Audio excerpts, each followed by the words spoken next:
What is up, sluts? Holy shit! I haven't seen this screen in over a few months. But we are back with another SlutCast, and I have my Sagittarius brother with me. Say hello, slut. Hello, slut. We are back with another SlutCast, and I think it's pretty obvious based on my picture of Jesus Christ as my Discord profile. We're talking about Obi-Wan Kenobi. I know it's late. I don't care. We've been playing this for a while, so it's like, now's the perfect time as any to talk about this show. It's a I don't want to say it's the most divisive Star Wars conversation, but people have opinions on it. And I finally got to see it from start to finish. And I have opinions. And so does this slut. I also have opinions. But so let's just before we get banned from the internet. Oh boy. Then let's just start with first impressions. How did you feel about the show? Overall, I would say... Yeah, like first impressions. Okay, like I'll get first. Okay, I will say first. Okay, I'll get first impressions out of the way. I thought the show was okay when I saw it. I couldn't really find myself to really hate it as much this is first impression, by the way. Opinions have changed over time, but like when I actually finished it, and before I actually properly digest the show a little bit more, I thought it was fine. Like I thought it wasn't anything out of the ordinary. I thought it wasn't really anything special.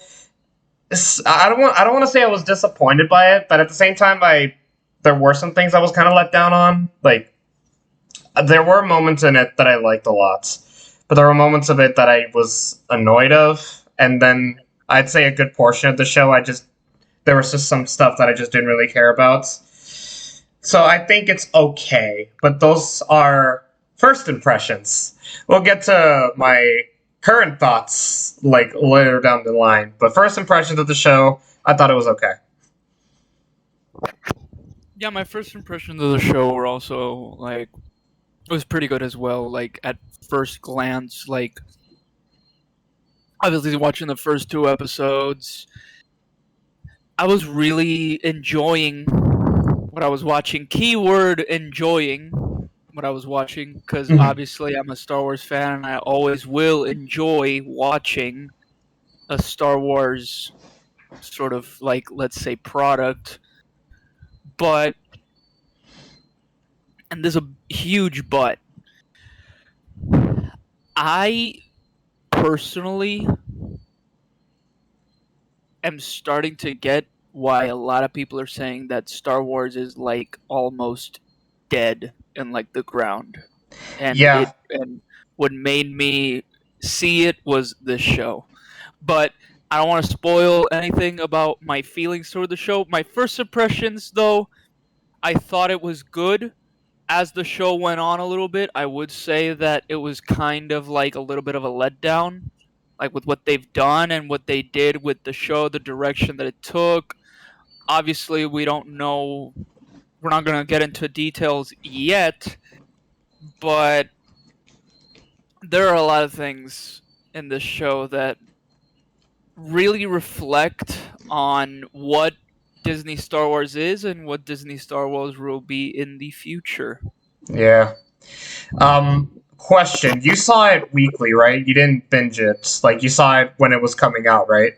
I mean, I saw it pretty much on and off. Like, I would say that I saw it pretty much like the first 2 episodes. I watched them, I would say like the first day that they came out.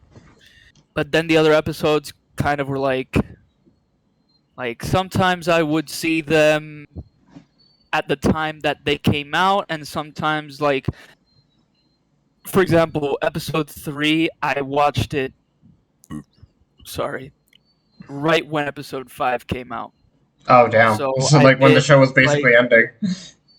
I binged like episode 3, 4, 5, and then that's when I saw episode 6, like at the end of the week.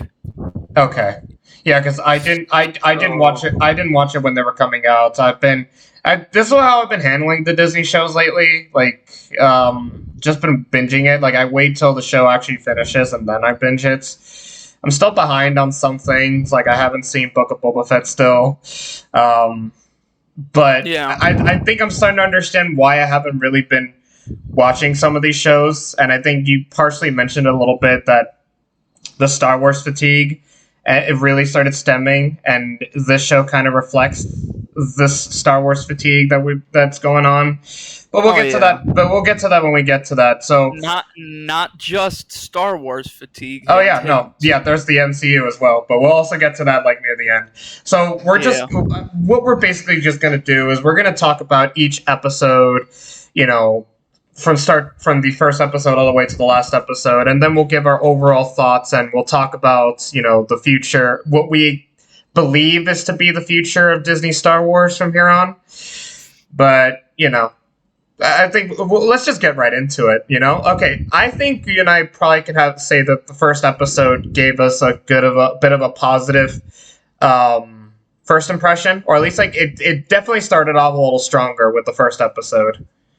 I would just say, personally, I would just say that like I kind of hate to say it, but I would say that the first episode was just kind of like a vibe. Like I would say, like it was just a vibe. Like watching it was a vibe. You know, everything about it was kind of like, it was slow paced. It was kind of like being introduced again to like an old friend. Yeah. Not to skip around the bush, but I will say that Ewan McGregor played Obi-Wan Kenobi really, really, really well in this show. He easily carried the show with his performance, and it really shows that he still has a lot of passion towards his character.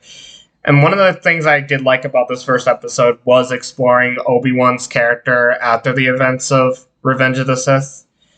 It gives like a different meaning to Obi-Wan. It actually shows that he's very like everything that happened with Order 66 still affects him today. He didn't just move on from it and just, you know, immediately went to trying to contact Qui-Gon. There was like a whole process in the middle of him trying to cope with everything that happened with Order 66. The nightmare sequences in the beginning I thought was absolutely excellent.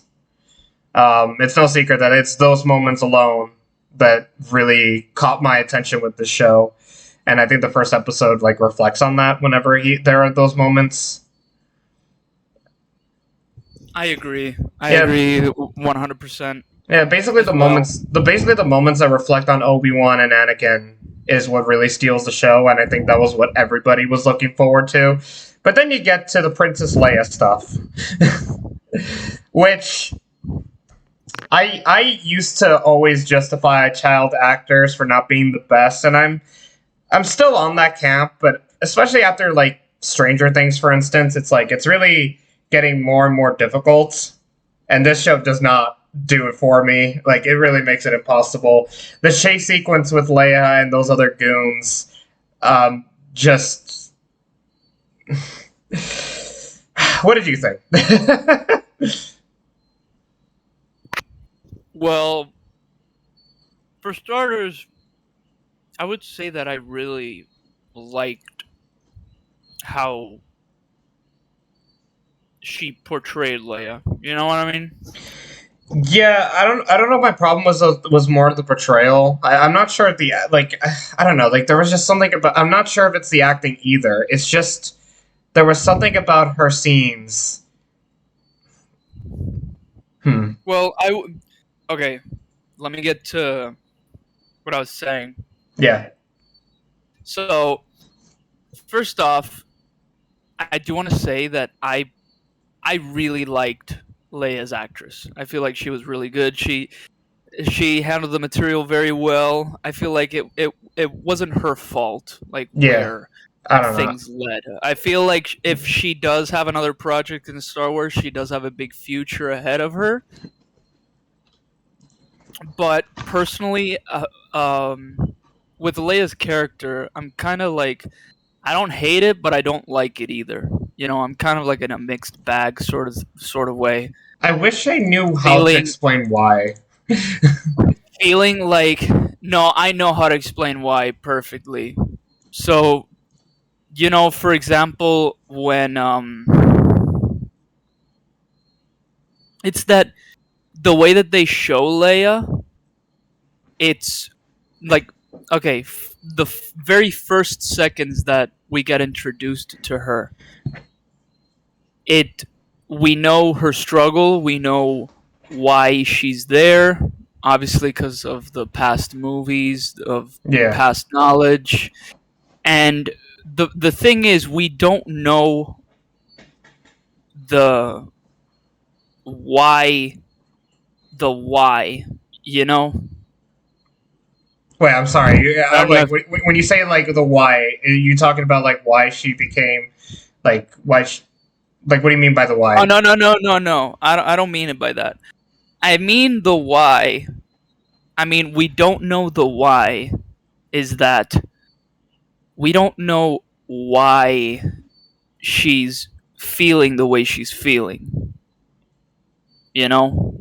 Like regarding like her position, like her being a princess and eventually leading. Yeah, her position, her being a princess, everything that's happening towards her, you know, because in one part of the episode we get to see like her cousin, I think it is. Yeah. I think it's her cousin, right? Yeah. And her cousin kind of bullies her and saying that you're not going to be as quote unquote manly as, you know, your dad, or they know that she's adopted or something like that, and she wants to prove to herself that she can be as tough as nails, you know. Yeah. And It seems then like she puts herself in these situations where she just feels like the damsel in distress. And I get that she's a girl, but don't put her in these situations where you know that Obi-Wan's gonna save her, and you know that she's not gonna die, even though she's a little girl, even though she's Leia. We already know that she's not gonna die. Like that. That personally takes away a little bit of tension off of the scenes. Like, for example, the kidnapping scene. It was also like pretty bad because it was the choreography was just choreography was horrible. pretty bad. Yeah. Choreography was just horrible. Like you have these two assassins or whatever the fuck they are. They're being outrun by a little girl. And being outrun by number one, a little girl. And you know, at the same time, it could happen with a little boy. You know, I'm not saying that because she's a little girl, that's why she got kidnapped. You know, you still got to have a plot. But the thing is, you put Leia in a situation where you know who's gonna call to action. You know that it's Obi-Wan who's going to be going to this other planet, doing all these things with Leia, but it's kind of like I don't know how to explain it. That's the thing. Like I'm not sure if some of the things that she would say feels forced or if it's the acting. But there was just something a little bit like, you know, I don't think she did a terrible job per se with how she was being portrayed. I don't think that the material that I think that the execution probably is the way. I think that the material that she was given was for a certain like audience and not like, you know, Star Wars fans. You know what I mean? But what would that audience be? Like that's the thing. I don't know. The so-called broader audience that every little other business wants to go forward with, you know. The broader audience, the more views that we get, like we don't care if it's fans and stuff. You know what I mean? Yeah, no, like there's this whole like representation. In this case, they want like a strong, independent woman. Yeah, but the thing is, you can get those types of characters. We've had those characters in Star Wars since the beginning. Those characters have been in Star Wars in the beginning, but we don't want to see that. We're not interested in that. We're not interested in seeing Leia, or I'm gonna get into it, Reva. We're not interested in seeing her, and I get her position in the story, but I think that what the fans wanted was more so just to see Obi-Wan and Anakin in between episode 3 and episode 4. Like, that's just something like so simple to do. They were easily the best parts of the show for sure once they are together. Yeah, but then you got like episodes where it's just, I mean, we'll get into that like a little bit later on. Like right now we're just talking about episode 1, but let me get back to what I was talking about Leia with her kidnapping. It was really bad. Yeah. Not just the fact that it was like choreography and that they take little girl. It's not just that fact. It's also the fact that it doesn't have any tension. I don't think I've ever seen a scene that lacks so much tension. I think, yeah, that's always been my problem with prequels. Especially a kidnapping scene where you already know what's going to happen. You already know. The thing is, what they want to answer is, you know that she escapes, but do you know how? Is that I don't care. I don't care how she escapes. I know how she escapes. I think it's pretty obvious that it's Obi-Wan who's going to save her. That's the thing with writing prequels. This is the thing. You can skip like through the whole action scene and nothing happens. Yeah. You missed nothing. You can skip through the entire action sequence of Obi-Wan saving Leia with the past context of like the movies.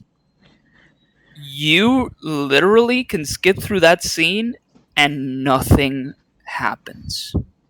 It just occurred to me. You mentioned that, and I remember a few episodes down the line, Leia gets kidnapped again, and it's like, you know what? Honestly, I think you're actually right, because it's like if you completely ignore this little segment between the first episode and the second, and they don't just capture her once; they capture her twice. And those two scenes, it's like a full-on nothing burger, because nothing happens in that whole entire scene where it's literally that Obi-Wan needs to save Leia. You can skip through the entire action sequence and nothing happens. Basically. Nothing new gets introduced, and like sure you can compare like the last episode of the Clone Wars season 7. Here's something different that Clone Wars Season 7 did. In that final scene, you do know that Ahsoka and Rex are alive after that, but new context is introduced after how they saved them. You know?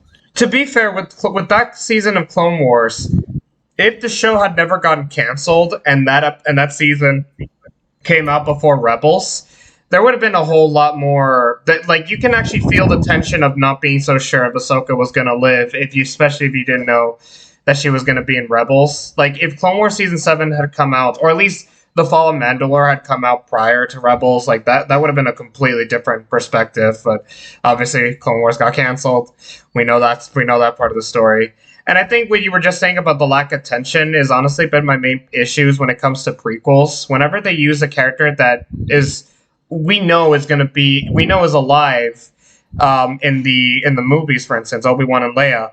So the urgency and the stakes comes into like the characters that they introduce in between. But yeah, like whenever there is a scene between Leia being in trouble or Leia about to fall from a building, and Obi-Wan narrowly saves her, yeah, there really isn't any tension because we do know what happens. And that exact criticism you have, not to give too much away, but it gets worse when the show progresses. Yeah. But I would say the first episode did fine. I like the times that they explore Obi-Wan with this PTSD, with the events after Order 66 and Revenge of the Sith. The stuff with Leia is just meh. Oh, yeah. And this is another criticism. They show that, but what do they do after that? Yeah, it's just Obi-Wan literally living his life in Tatooine. Obi-Wan going through his life in Tatooine, going through PTSD, and there's other episodes where he does have PTSD, but that PTSD amounts to absolutely nothing. I mean, I can see it amounting to something and near the end, but there is still issues I have, not with the PTSD in general, but like just more like how he overcomes it. But we'll get into that when we get to the last episode. But any other thoughts to say about episode? I don't think there's really much to say about episode 1 because we do was just the vibe. We see Organa. Yeah, we see a little bit of Luke, and we see Obi-Wan's relationship with Uncle Owen, and it says if you expect, really. Like, honestly, if you were a fan of Star Wars in the Legends canon, then you already knew Owen's never trusted Obi-Wan after the fact, never wanted Luke to be involved with the Jedi in any sort of way, especially after Anakin. So that stuff's nothing new. So, frankly, yeah, it is a vibe episode in the sense that, like, it's just a way to introduce the characters, which I don't think did terribly. Again, I enjoyed my time with Obi-Wan, but it is just... Yeah, it's just, we almost forgot about something about episode 1. The introduction to Reva. What did you think? Okay, so... I have more to say about Reva in the next episode than I do with this one. Because Reva... She started up like, she's going to be like a secondary antagonist. I personally think that Reva started off pretty well. No, yeah, I don't think Reva started badly, but it's just episode. I had more to say about her by the second episode. I don't really have a lot to say about this one. She just cuts off a Karen's hand, which, Yeah, I think that Reva did really well. And first off, like, saying this like through the entire podcast, like I'm not even hating on Reva. Like, I think number one, I think that the actress, she did an amazing job with the material she was given. With the exception of maybe Leia's child actress, which it's kind of a given. She's a kid. I don't really have any issues with the acting. This isn't like here's the thing: every single actor in this like, I was about to say movie. In this show did an amazing job. Every single actor did an amazing job. Reva's actress, Leia's actress, Hayden Christensen did incredible. I agree. Obi-Wan, Ewan McGregor did incredible. Every single actor did an amazing job. It's just the direction where these characters are going, and the characters that were introduced, and how they're going to be portrayed in the future.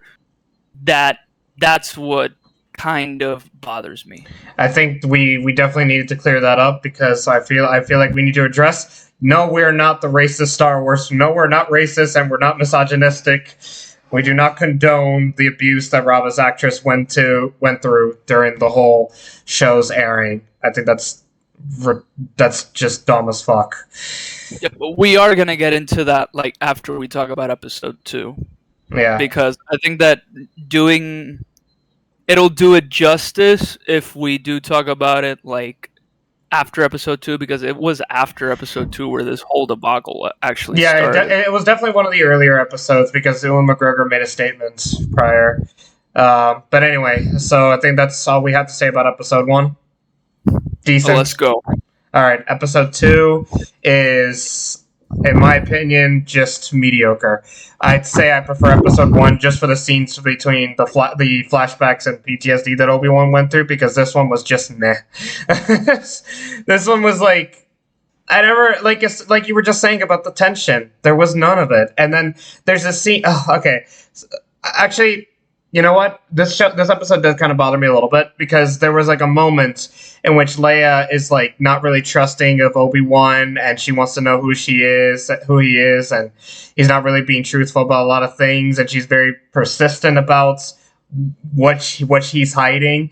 And then I'm assuming I remember it was like, I believe it was when she sees the lightsaber that she's like, "Who really are you?" And then she runs away, bringing this other like chase scene that has no tension, has no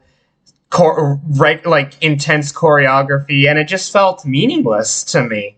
I feel like a lot of the tension that this episode was going for just felt forced and meaningless to me. And I believe this is the episode that started like... okay, so the Grand Inquisitor's in this show, and I swear to God that when they quote-unquote killed him, I literally had to Google if that was the same exact Grand Inquisitor from Rebels, because I swear I was so confused for the longest time when that scene happened. Like, when Rava killed, quote-unquote killed the Grand Inquisitor, I was like, hold on, wait a minute, no, they can't do that, what the fuck? My brain exploded with utter confusion that I genuinely thought this was a different character, but I knew it was the same Grand Inquisitor from Rebels. So I was confused. Rava, I'd say, was a little bit better in this one. But again, her character just kind of diminishes as the show progresses. But I did like the scene where she tells Obi-Wan that Anakin was still alive. And I do love the transition at the end. When Obi-Wan said Anakin's name and it transitions to Anakin, you know, in his little cryostasis, I guess. In his little cryopod. I did like the ending a bit. But the overall episode just felt like meh. Like, I didn't really care about half the stuff that was happening in that episode. Alrighty, you want to get into my take? Okay, let's hear it. I do have to say that this is probably the second worst episode in the entire show. The second worst. This is probably the second worst episode in the entire show. It started off strong. It was going off really well. It started off strong, but I do have to say that it just got weak. Like, the more I saw the episode, it was just like highs and lows. It was never like a middle point where I would just stay like consistently hyped all the way through the episode. You know what I mean? Like, imagine there's a spectrum. Like, there's a bar in the spectrum. It goes high and then it goes low. It goes high and then it goes low. It doesn't stay consistent. The episode lacks consistency in reveals and the actual excitement of what that reveal entails. There really isn't really anything to be excited about in that episode.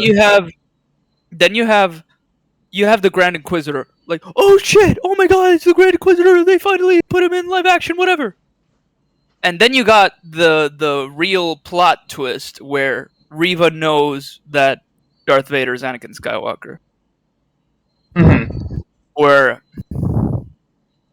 personally, I think that it does mesh well, but it's not good. It meshes well to connecting Reva to Anakin Skywalker. I think that was the reason why they chose that.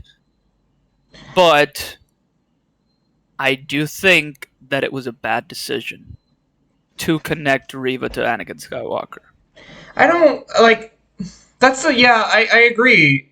And there's a bigger connection as time goes on, but it's like, yeah, I just think her motivation to try and be the new Grand Inquisitor was already good enough. Like, this is something that is like a really big problem with this show with me, like, personally. I don't know if anybody like thinks the same way as me, but personally, and this goes for everything in Kenobi. Everything has to be fucking connected. I hate that. Not everything has to be connected to the main character or the antagonist. Not everything has to be connected. You could have made Reva just an Inquisitor. An Inquisitor, and that's her story, and we get to know her backstory. It has nothing to do with Anakin and Obi-Wan. It would have been completely good on my book. Yeah. What makes it bad is the connection that she has to Anakin Skywalker and Obi-Wan Kenobi, because then you have everything else that meshes together. and it just makes the show worse. And not to mention that I don't even think the connection was... It makes the show worse because the connection didn't do anything. After Kenobi, what is she going to do? Where's she going to go? And that's, you know what I mean? Like, she's not going to do anything. And then when you get to the connection itself, I don't even think the connection was done well at all. I think it just felt like they forced her so much into the plots that it's like... Because let's compare Reva to Ahsoka. Like, I would say that it's kind of like... Ahsoka, at first, would have liked her to be Anakin's apprentice, because it doesn't make sense, because with past context that we've had, Anakin's never had an apprentice. Now, with new content that has dropped, it makes sense. It makes a lot of sense why and how Ahsoka was Anakin's apprentice. And it adds... The best thing about it is that it adds new context to why Anakin was just so angry at not becoming a master. Yeah. It makes complete sense after we all know that Ahsoka was his apprentice. It adds more to his character developments. But then you get to Reva, and it's just... She was just a random-ass... what's it called? Youngling? She was a youngling that Anakin killed or whatever, because nobody dies in this show. Literally nobody. Like, I can literally... There are only 2 people that die. Yeah. Two people. The guy in the first... And I'm gonna say... The Jedi from the first episode. That are important. The Jedi in the first episode, and Game of Thrones girl. That's it. That's it. Those are the only people that die in this show. And the robot. And the robot. Well, yeah, but droids... I was more sad. I was more sad with the robot dying than Game of Thrones girl dying. We'll get to Game of Thrones lady in a minute. I mean, you kind of like skipped like a bunch of episodes when we got to the whole plot twist of like Reva being a youngling, but that's actually the issue. We've been waiting like 2 months or 3 after Kenobi ended, so I'm pretty sure that almost everybody knows that already. But like, if you don't know that, I'm sorry, but you were never interested in watching the show. Yeah, like, but I guess going to that connection. And why are you clicking on a Obi-Wan Kenobi review if you've never watched the show? I mean, maybe they're huge fans of us. Who knows? But I guess. That would be self-explanatory. I guess to like jump the gun a little bit, but yeah, that connection is one of my least favorite things about Rava. Just the fact that it's like. Marcos. Whatever. Reva. Her being Order 66 and her being like the only young... Like, okay, she confronts... She's like right there. Anakin is right there, killing all the younglings, and you're gonna tell me that she's the only one that survived that ambush? Like, it's Anakin. He is so dead center on killing everybody in Order 66 that you're gonna tell me he's somehow fucked up? Oh, no, and it gets worse, but we'll get to that later. Yeah. But, yeah, episode 2 is meh. I'm trying to remember. Episode 3 was when Darth Vader, like, dragged Obi-Wan into the fire thing, did he? Was it? Yeah. Yeah. I can't remember much about episode 3. I think episodes 3 and 4 are like the most forgettable ones. Episode 2 ended in such an abrupt way. Like, I get why they did it. They also did it for hype, but I get why it ended that way. And I mean in marketing standpoints. Like, I don't mean in the series way. Like, you know, like in the first week that Obi-Wan was going to come out, they said, there's not just going to be one episode, there are going to be 2 episodes of Obi-Wan Kenobi. Oh, yeah, that is so great. That was already done like it was obvious, like, that it was manufactured to be that way. It wasn't because of COVID. It wasn't because of, like, no, it wasn't none of it. It was strictly. Oh, and Marcos, block the word that I just said, the COV word that I just said, because then we're not gonna get monetized. I don't. That's fine. You can say COVID. That's fine. Okay, but yeah, I mean, talking about the ending of episode 2, it gave me more questions than answers, and that was the point of the episode. So, based on what it was made for, I would say that they did a great job with the reveal, because it did what they wanted the audience to feel. Yeah, that's the way I see it. The ending is I don't know if you guys see it that way, but I would say that for what they wanted, it was good, because it made me be like, what the hell? Like, this doesn't make any sense. Why would Vader tell her, or like something like that? Like, it gave me more questions than answers, and for that purpose alone, I would say that the episode, for what they wanted to do, the purpose behind it was good. Wait, you just reminded me of something. Okay, so we do know that Anakin was the one that attacked Order 6, that did, Order 66 and all that stuff. But we do know that very few people really know that Anakin and Darth Vader are the same person. How did Reva found that out? Let's get to that later, slut. All right? Okay. All right. Episode 3. Okay, I remember episode 3 a little bit. Episode 3 is when they're at this little planet and they're supposed to meet with someone, and they're supposed to pose as like a farm family, and it's all fine and stuff. A farm family, and like I remember my favorite scene of the show, and I say this sarcastically, is that Obi-Wan was supposed to say, Obi-Wan and Leia had fake names, right? There was a point in which Obi-Wan accidentally said Leia's name, and the stormtrooper was like, why did you call her that? Huh? And then it's like, I'm sorry. Leia's the name of my wife, It's so hard. Like, it's the most bullshit, obvious lie ever, and the stormtroopers are like, okay, yeah, we'll go with that. It's so stupid. I remember that scene. That scene never left my mind. But I think Disney Star Wars, ladies and gentlemen.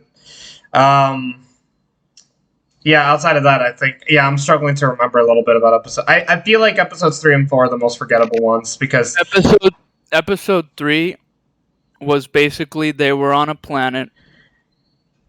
They were dressed as farm people.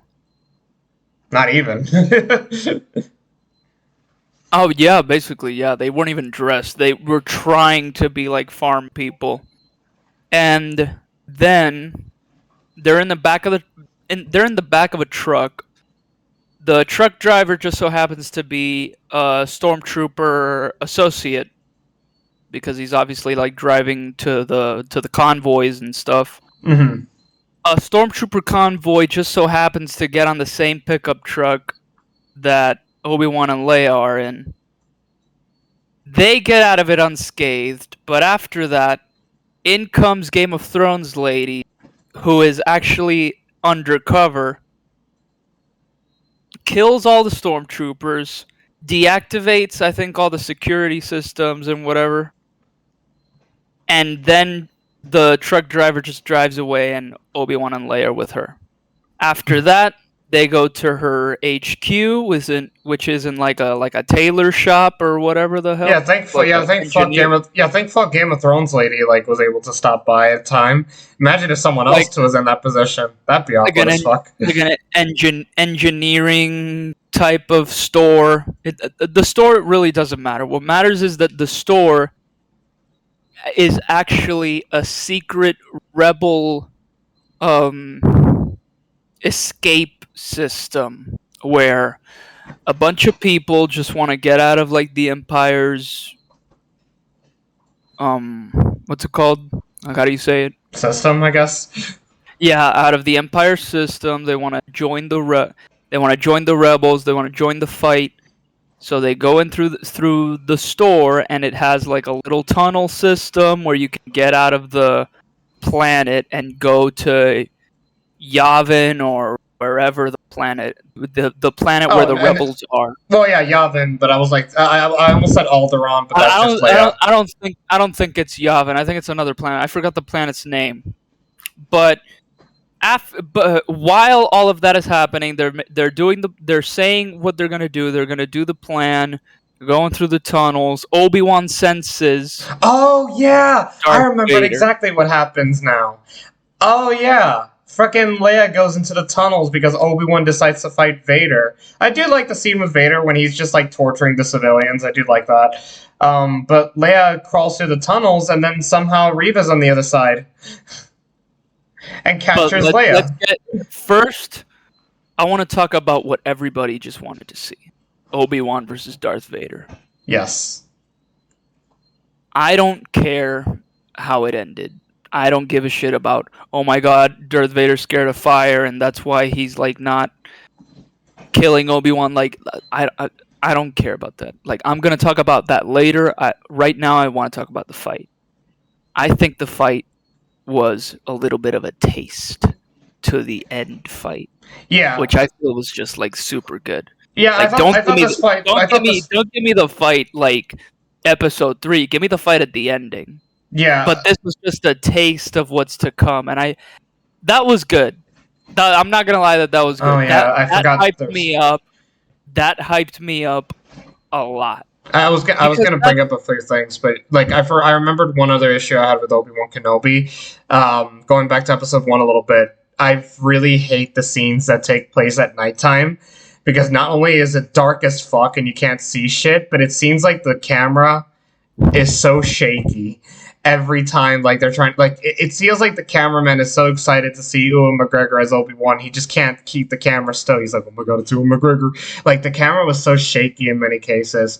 I don't remember if it was like that in this fight, but I did know there were many cases of it happening in the last fights. You mentioned the Darth Vader fire thing, you know, of why Darth Vader just did not chase after Obi-Wan at the escapes.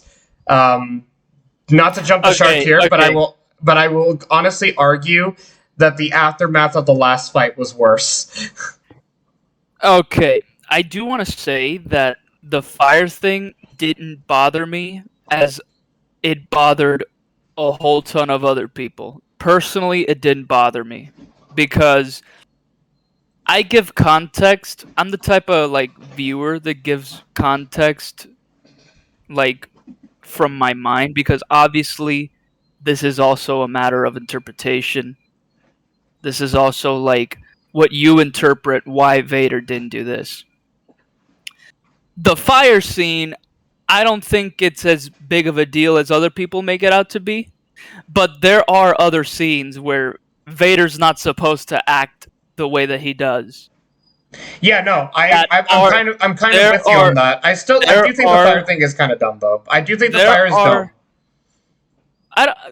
Personally, I don't think it's as dumb because I gave it this interpretation that the reason why he didn't go towards Obi-Wan is because he wanted him to suffer. That's why he kept him in the fire and didn't kill him right there, because death would just be too quick. Vader has been tormented in this suit for years, and I think that every Star Wars fan knows that Vader's suit, Vader walking, every little thing that Vader does, yeah, he's suffering in there, hurts him and makes him suffer. Yeah, there's like a really good video that talks about it. He wanted him in that fire, and he wanted for him to suffer. He didn't want to kill him. I feel like Vader wanted him to suffer for as long as he should. And Vader didn't want to kill him there. Because if he did, Obi-Wan would have already like dropped dead. he would have dropped dead already. I agree with the whole him wanting to suffer, but like I still think that him like I agree with the whole him trying to suffer, and I also agree that and this is also a much younger Vader. Sorry to cut you off, but this is also a much younger Vader, not a more sophisticated Vader. Where the thing is, like, him being a younger Vader makes it more prone to be so much of like a dangerous person of anything. Like, he's so filled with anger that he's not really going to be thinking of anything. I do agree with that, but I do think also that the fire scene was much more intimidating and much more scary and much more all of those things. Scary and intimidating. And him just killing Obi-Wan like right there. My takeaway is I agree on two things that you said. I agree that the fire thing was mostly for him to suffer because, you know, we literally was seeing him almost... Honestly, one of my favorite things about that scene is that Obi-Wan almost screamed exactly like how Anakin screamed in Revenge of the Sith when he was on fire. And then the other thing is I agree that the fire thing is not as bad as some of the other things that just happened in the show. Oh, yeah. It's not as bad as other things that do happen in the show, that it's not just like something that happens... And I do have to say that most of those things happened to Reva.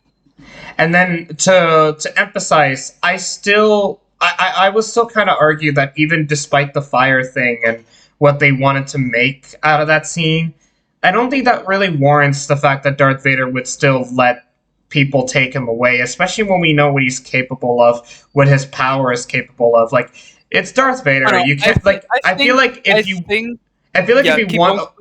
you want Obi-Wan to escape, you need to injure Vader in some way. Like, the sniper shoots him and he gets incapacitated in some way. But he's fine, and he's a powerful Jedi. Like, we've seen so much what he is capable of with his power. We literally see him terrorizing a whole town. We literally see him show absolutely no mercy to anybody. We see him literally break the neck out of a child and just, like, with a snap of a Thanos finger. To me, it just doesn't really work, the fact that he would just let it go, even if he wants him to suffer. Like, to me, if anything, he would make sure that... I'm sorry, but that's why I do think that... I think that mostly Vader was just, like, toying with him, because he knows that... Vader himself knows that if he gets away, now he knows where he's going to be.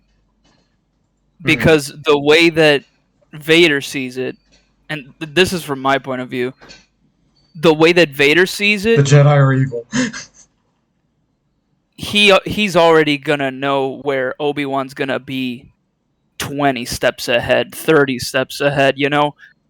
And he shouldn't struggle with trying to get Obi-Wan again, because if he got him once, he knows that he can get him again. But you know what's why I still don't really buy that? The scene with him, I think was this in episode 4 or was this episode 5? I think it was episode 5. The flashback scene with Obi-Wan and Anakin kind of shows that Anakin is a very impatient motherfucker, and he doesn't really learn. And, like, jumping a little bit ahead of episode 5, which I think is actually my favorite episode, or I don't know.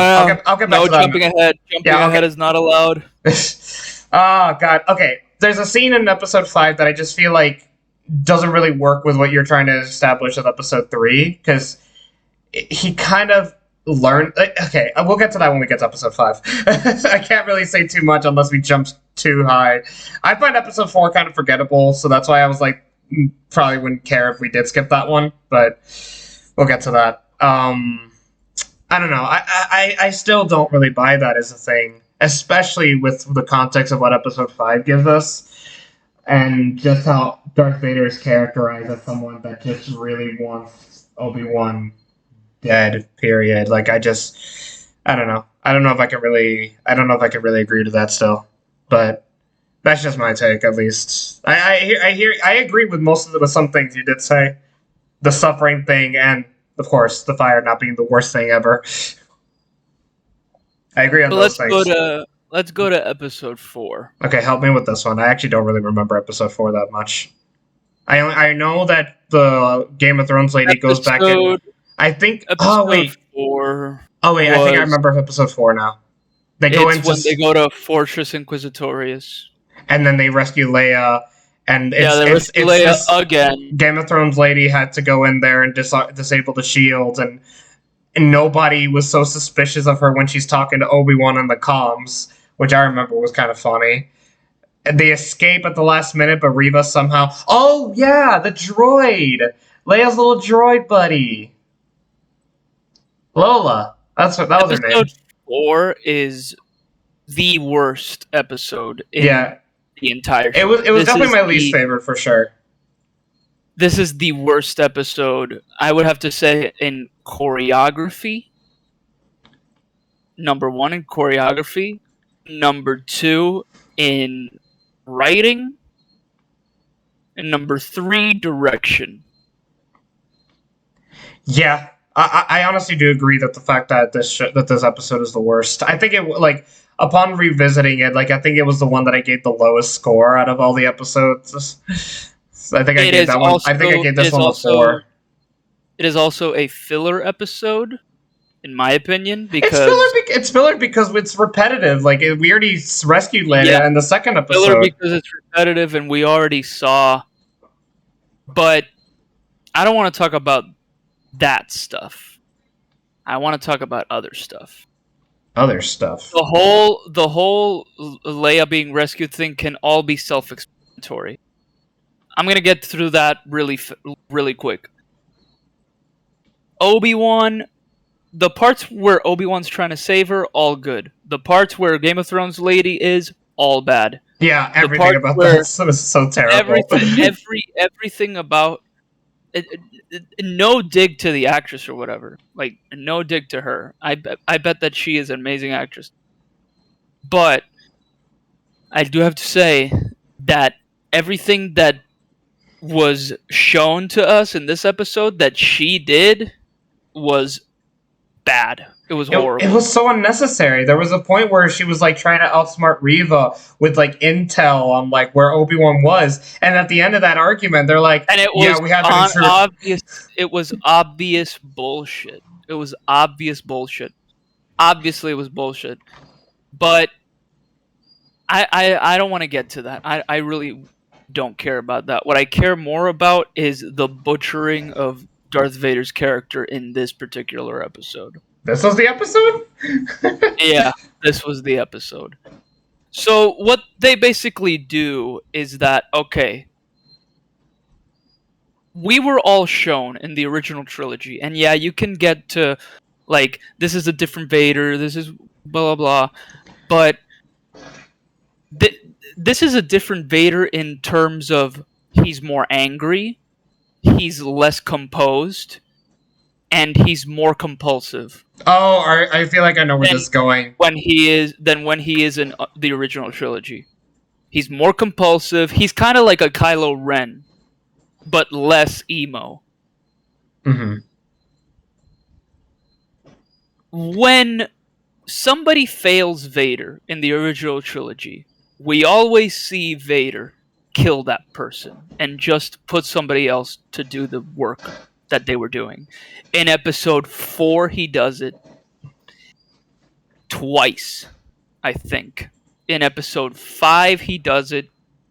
He kills the Admiral. No, in episode 5, he's the one that does. In episode 5, that's the one he does it twice.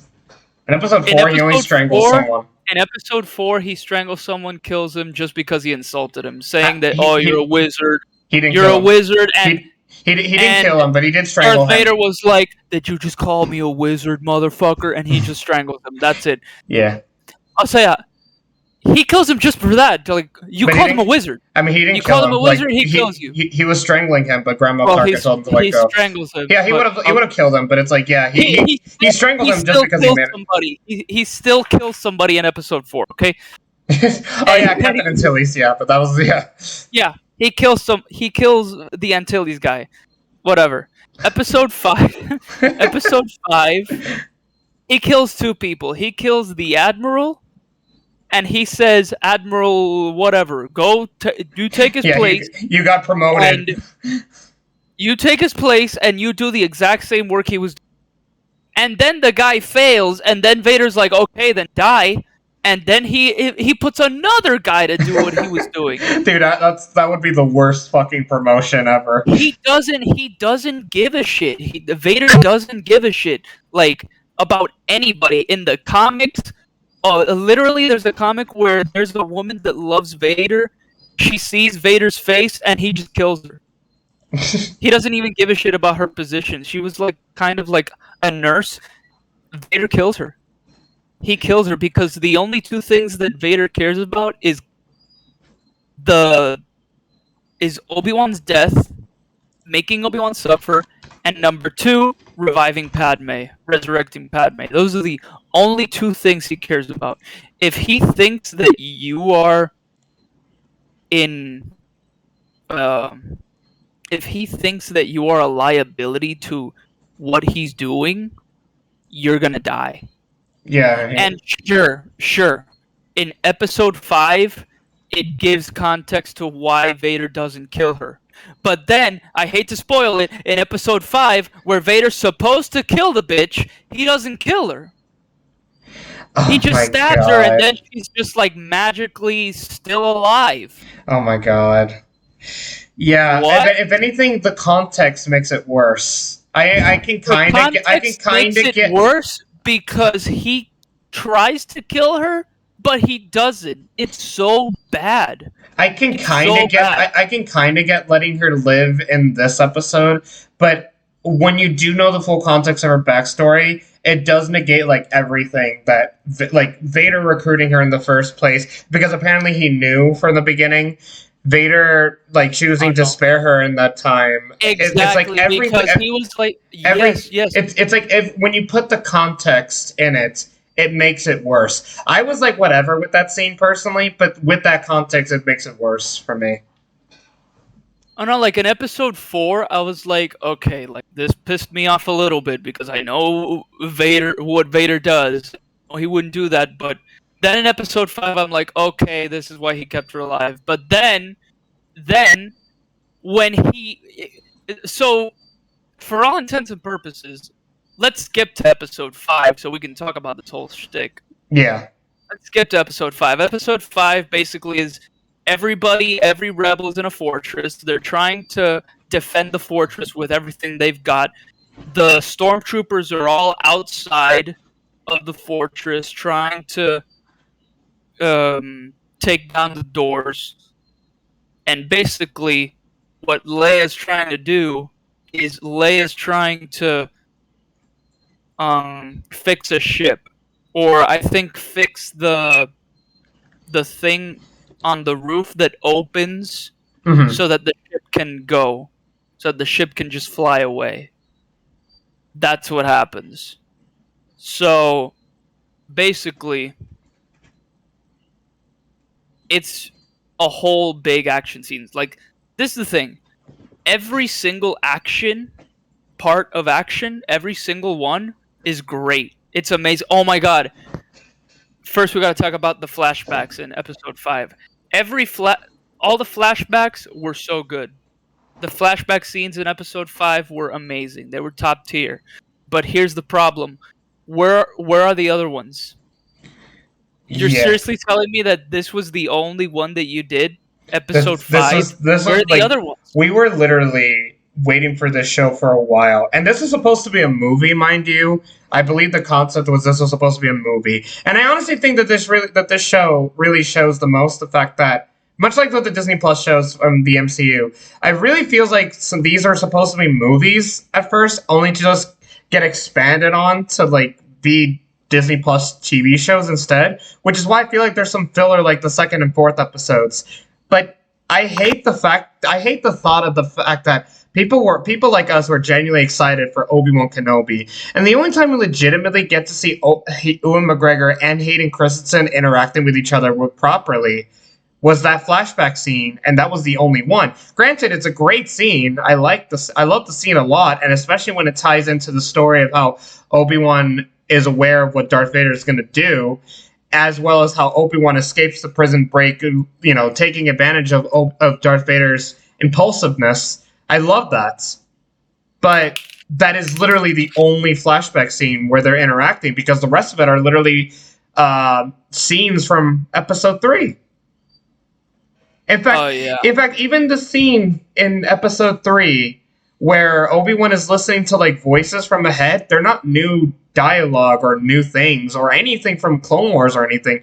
They're all reused from Revenge of the Sith, and then the new one with Reva saying, "Oh, Anakin Skywalker is still alive." You know, like they don't really show or add any new scenes that could like expand their relationship a little bit, which was my biggest problem with the prequel trilogy for the longest time, is that Revenge of the Sith was the only one that actually explored Obi-Wan and Anakin, like their relationship at the best potential, at the best way possible, but that's already the last film.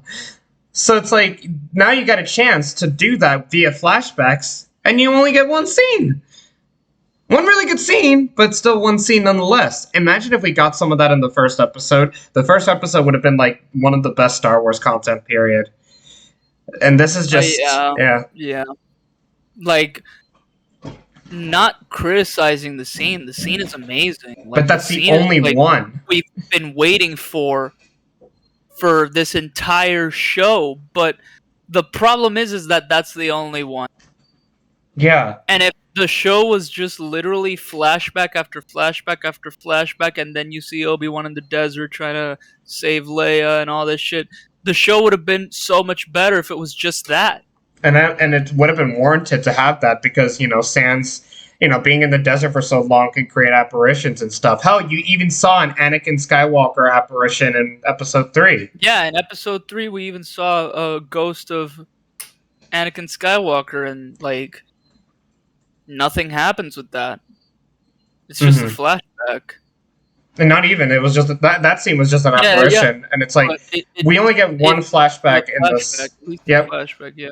Which was a great scene, like we've said, but it's like it's the only one from the entire series, which is such a letdown. And I think, you know, as I would still kind of say that because of the flashback is why I would say this is my favorite episode of the bunch. I still have problems with this episode. Again, the whole Reva revealing that she was a youngling, and the fact that and the way she survived Order 66 is just bullshit. I would say it's even more bullshit than Darth Vader, than the fire shit from episode 3. Like, I would say Anakin not killing a youngling somehow is bullshit. Is more bullshit than that. Like, but now let's talk about how Reva's revealed to be, like, who Reva actually is. Like, let's talk about that. What did you feel about that? It's the same thing what we were just talking about with the connection. It's so meaningless to me, because it's like you try and like have every main character be connected to the main characters. It's why when Last Jedi came out, it's why I appreciated Rey being a nobody, because I believe that not every character needed to be related to any of the main characters. And this is not every character. Just because she's an Inquisitor, that doesn't have to mean that she was that she had to be a Jedi. All she needed to be was Force sensitive, and Darth Vader just took her under his leash. It's really not that complicated. But you expand her backstory, that she was there during Order 66, that she betrayed her brothers and sisters just so she can go for... Because, needless to say, she was insistent on trying to find Obi-Wan and a missing Jedi that was hiding in Tatooine. Like, she was insistent on trying to get them killed just so she could be Darth Vader's right-hand man, when she was a Jedi herself, and instead of helping others, she's betraying them. And she doesn't even get better by the last episode. But before we get to that, the reveal itself, I felt it was forced, unnecessary, and bullshit. Because Anakin, it's Anakin, okay? He's not going to figure out that there's a one youngling alive. He's a madman. Like, he's literally wiped out. Everything about that is kind of dumb. Out of everyone that... And like, here's the thing. Like, first off, it's Baby Yoda who survives Order 66, and then you got Reva, and it just goes to show, like, oh my god, like, what other youngling? Like, I don't mind. And then that's actually gonna take away from the 66 scene, because it's supposed to be the scene full of tragedy, but then you're making it about, oh my god, he actually didn't kill almost every single Jedi youngling. I'm takes okay. away from the Order 66 scene as well. To be fair, I'm okay with certain Jedi surviving because even in Legends, it was like that. Oh yeah. I'm mostly like I'm mostly I'm not okay with like younglings. Personally, like to me, like the people that survive Order 66 doesn't bother me. It's how she survives Order 66 that does bother me. If you weren't there when Anakin wasn't there, or if you somehow got out of the temple and Anakin never saw you, that's fine. If you were never even in the Jedi Temple or even with clone troopers, but even if he didn't see her, he still could sense like a Force-sensitive person around. There's a Force-sensitive person around. But like in concept, I'm okay with Jedi surviving Order 66. I mean, didn't Kanan also survive Order 66 as well when he was a youngling? Oh yeah, but Kanan wasn't in. I don't think Kanan was in the temple. Okay, well, I know there was a comic that did explain Kanan's backstory, and he was with a master that did get killed by clone troopers. So yeah, even if Anakin wasn't there, clone troopers. No. Kanan was not in the temple. He was. It was in Bad Batch. In Bad Batch, they actually show Kanan Jarrus. Oh, okay. I haven't seen Kanan Jarrus was in the. It was in the planet, and the reason why Kanan Jarrus is alive is because the leader of the Bad Batch didn't kill him because he wasn't turned. That's why Kanan is alive. Okay. That actually, I haven't seen Bad Batch, so I only knew that there was a comic about that. Yeah, like that's the thing. The Jedi's that were alive during Order 66 are Jedi's that weren't in the temple. That's the thing. All of the Jedi's that were in the temple, they're all dead. They all died except for Baby Yoda. Grogu and now Reva. Except for Grogu, yeah. But Grogu, I would say that the thing that is more like the reason why I'm mad at Reva being alive and at Reva like not dying in Order 66 and why I give a pass to Grogu is because that's one of the biggest mysteries of the character. One of the biggest mysteries of Grogu is how did he survive Order 66? And the character's based off of mystery. We don't even know who Grogu is. Yeah, we didn't know his name in the first season. We didn't even know his... The character is based on mystery. The character is basically like... We don't know anything about this character. We don't know how he survived Order 66. At first, we didn't even know his name. The community still doesn't even know who his dad is or who his mom is or how he's in the temple or how he was in the temple anyway. You know? Yeah. That's why he's a character that was... That's why Grogu gets a pass. But Reva doesn't. Because they also put Reva in a situation where she should have died. Reva is with a group of classmates or whatever they're called. They all died, but she didn't. Oh yeah, and going back to that scene in particular where Game of Thrones lady died, it's why I actually hate the way her character was portrayed in the last episode, especially because she goes through like this weird redemption arc, quote unquote, but she doesn't earn it at all. But we'll get to that in a minute. But everything about Reva, I think everything falls apart with Reva, especially by this point. I think I wasn't really like invested with her character. Like I think she was fine in the first 2 episodes, but like by the time we got to this one, it's like everything fell apart. It was like the most predictable shit at this point. It's like, yeah, now we know what her deal is, and she's not a good human being for betraying her people just so she can get close to Darth Vader so that she could kill him, even though she's kind of dumb for thinking that she'll be able to take down Darth Vader, because what we see later is that Darth Vader kicks her ass. And what bothers me more is what you just said. It's also like they expect us to care about Reva after she literally kidnaps Leia twice. Mm-hmm. Almost kills Obi-Wan. Almost lets Obi-Wan die. Gets Game of Thrones lady killed, mind you. Almost kills Luke. Oh my god. Almost kills Luke. But let's not get into that yet. Like, you expect me to like her after she literally makes my favorite characters in all of Star Wars their lives hell?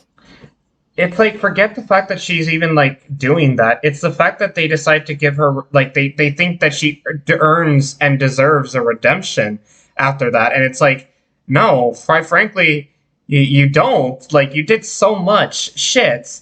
And it's like, you're trying to make me sympathize with you? Are you Abby all of a sudden? Like... You know, it's like, it's the same crap, you know? It's, you want me to sympathize with you, but you haven't really given me a reason to. You do so much shit, and you literally got one of them. You got a character killed. Yeah, keep going. Like, she got one of the characters killed, and then they get this. I'm sorry, I don't mean to jump to episode 6, but they get this nice, touching shit of like, good, now you're free. You can build your own life. You deserve this. I'm like, bitch. She murdered your friend, got multiple Jedis killed, tried to get you killed multiple times, tried to kill Luke Skywalker, and I'm supposed to say, oh, what a brave character for not killing a young boy. Like, she's no better than Darth Vader. She really doesn't deserve it. I think she should have died in this episode. I'm sorry. Yeah. And I actually think that it would have done more justice to her character. And it would have made the last episode more focused on Obi-Wan and Darth Vader, rather than jumping between that and her chasing Luke. Okay, don't get into that yet. Don't get into that yet. What's our closing thoughts on episode 5? I do think that after everything, like, all of the implications, all of the reveals, like, those were the things that were bad. Yeah. But at least the action in Obi-Wan and Anakin were there. Yeah, at least. So, I do think that this episode does get kind of like a solid 4 out of 10, because also Darth Vader taking down the ship was kind of badass. It was cool. Yeah. No, that's why I say, like, the stuff around those two is great. It's that this is the thing that pisses me off the most. Like, Vader's not consistent here at all. Vader's not consistent in Obi-Wan in the show at all. He literally sees the ship coming down. Boom, he tears through the fucking ship. He tears through the ship. Then he literally shits on Reva. Like, he doesn't even take out his lightsaber. He shits. He takes hers. He shits on her, takes her lightsaber, and doesn't kill her. He stabs her, though. Like, she should have died. She really should have died. He stabs her, but she doesn't fucking die. That's the thing. Nobody in this show dies. Nobody in the show dies. The Grand Inquisitor doesn't die when Reva stabs him. Yeah, he's alive somehow. He comes back in this exact same moment. He's alive, and the explanation that they give is just like the weakest explanation ever. Yeah, it's like he was just like revenge is a power does wonders to the will to live. Don't you think? Oh my god, what the fuck is this? What the fuck is this, Rise of Skywalker? Like, it's so bad. It's so bad. He shouldn't even be in that position in the first place, because we know he's alive in Rebels. If you kill him off, you literally made a gigantic, inconsistent plot hole, and you can't fix that. They just did it for shock value. It's like, dumb shock value. That's the perfect example of shock value. It's dumb shock value. I think I was more shocked about Chewbacca's death in Rise of Skywalker than this. This one was like, this is dumb. If you did get away with this, you just fucked everything. I do have an example of, like, how to do shock value perfectly. And I personally think that it's the No Russian mission in Modern Warfare 2.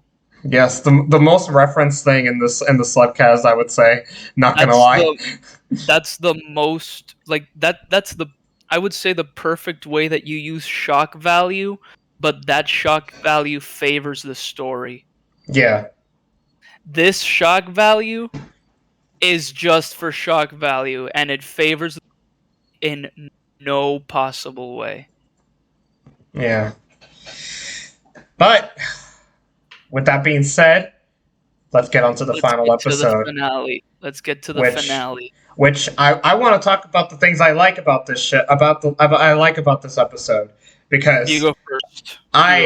Okay, despite some issues I have with the cinematography of this show, i.e. the shaky camera and the fact that it's way too fucking dark, please, I know it's at nighttime, but please just brighten it up a little bit. I loved the fight between Obi-Wan and Vader. I loved the scene where it's Hayden. It's the same thing with Rebels, where they combine James Earl Jones' voice with Anakin's voice. In this case, it's Hayden Christensen. I loved that shit. And I loved the scene when Obi-Wan finally meets with Qui-Gon. Dude, Liam Neeson hasn't aged a day. He looks exactly the same as he did in 1999. Oh man, I cried literally. Part. He looks amazing. I cried when I saw Liam Neeson. It was a cool, manly, masculine cry. Though. Yeah, that shit I loved, because that was like, okay, see, this is what we came to see. All right, that's about it. Now I'm gonna bitch about everything about episode 6. Okay, so let me go first. Those are the only two things I liked about it. Let me go first with what I liked. Okay, I do have to say, what I liked about this episode was basically the same thing that you said. The fight, everything. The way Obi-Wan gets his powers back. The way that... I personally loved that everything was dark here. Like, not gonna lie. Because it shows, like... Oh my god. And the way that they showed Hayden Christensen's face... Yeah.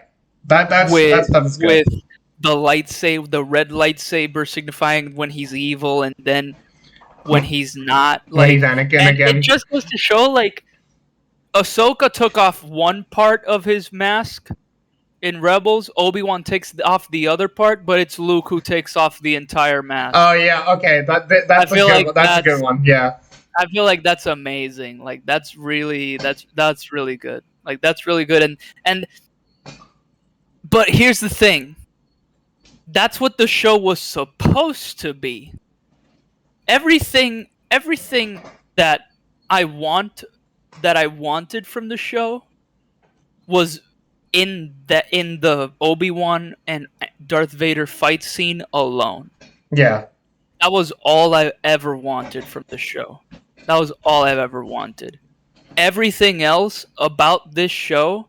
But this is the most sad thing about this episode. This episode is amazing. Bar none amazing. But everything else that happens around it, it makes the show horrible. Mm-hmm. Everything that happens around this scene makes the show horrible. Everything with Reva, everything with the Grand Inquisitor, everything with Leia... anything that doesn't have to do with Obi-Wan as an individual and Darth Vader as an individual is complete dog water. Yeah. And then now remember when we were just talking about the fire scene of why people made a big deal about that? I have a bigger issue with this one. Because Obi-Wan makes a big deal over the fact that his conflict with Darth Vader is gonna end right here. Okay, like I'm gonna split up with all of the refugees, and I'm gonna go back. I'm gonna lead Darth Vader away from you because he's gonna follow me. He's not gonna follow you guys, and we're gonna end this shit. All right, and the fight, great, 10 out of 10, perfect fight. Now, it's the aftermath of it. It's when Darth Vader is clearly defeated. And even though he sees Anakin there, the scene when Anakin says, "I'm not your failure, you didn't kill Anakin Skywalker, I did," he's implying the fact that he made this choice. You know, you didn't technically really fail him. I made this decision to become the way I am, the person that I am today. So his friend, Anakin Skywalker, is gone. He's been gone for a while. This is Darth Vader we're dealing with. And thus... what leads to this, the aftermath of this fight, Darth Vader is down. He's ready. You cannot finish with this fight. You still need to get going because this fight is not going to end unless one of you fall. And you just let him live. Obi-Wan legitimately says goodbye, Darth, and leaves him. And it's like, listen, didn't you say you were going to end things with him? Like, you legitimately let him live to wreak havoc for years to come. And it's this scene that I'm like, I think this was worse than the fire scene because this is the scene where you're supposedly going to end things with them. And this is a perfect example of prequelitis, that we know they're not going to die because they appear in the original trilogy. So they can't have Obi-Wan kill Darth Vader, but yet they have scenes like this where, realistically speaking, if there wasn't an original trilogy, Obi-Wan would have just finished the job right here, even if it breaks him a little bit. Because he overcomes his PTSD after this conflict. He lets him live. And this is what bothers me. You didn't end your conflict. You didn't even remove the one big conflict of the Empire. Like, if Darth Vader was out, like, the Emperor is down an apprentice, and you just took down someone that posed a gigantic threat. And you definitely didn't have an issue killing Anakin because you let him burn, and you were surprised that he was even alive today in Obi-Wan Kenobi in this show. So why didn't you kill him? Obviously, the actual reason is the fact that he's not supposed to die. But then why put yourselves in a position where he's so close to death, where Obi-Wan could have literally finished him, that he just walks away? You just let him live, just so he can kill more people in the future, more Jedis in the future. And it's like, that scene in particular, I always look back on that scene, and it makes me angrier the more I think about it, because it's like, why? Why did you let him live? It's like, it's the situation that puts themselves into it that does bother me. I like the scene overall, but it's the ending part of it that ruins it for me. Because I see that there's a lot of potential and there's a lot of characterization moments, but when you're forced to make sure that you can't have these characters be killed off because you know they're in the original trilogy, it becomes an issue. It's why every scene when Leia being chased by some goons, it has no tension because we know she's going to be okay. We know that Obi-Wan and Darth Vader are going to be okay. So why put themselves in a situation like this? I don't know, like, everything around that ending part was really what bothers me. But yeah. Yeah. And then, we haven't even got to Reva yet. Oh yeah, like, I do like this episode, I would say, but I wouldn't say overall, because obviously while the fight happens, we do get little splices of Reva interrupting the fight. If she would have died, then this episode would have been 20 times better. I promise you. If she would have died in the last episode. Honestly, I do have to say that this just, like, almost ruined the fight for me. Like, when I was first watching it. This almost ruined the Obi-Wan Kenobi versus Darth Vader fight for me. It almost did.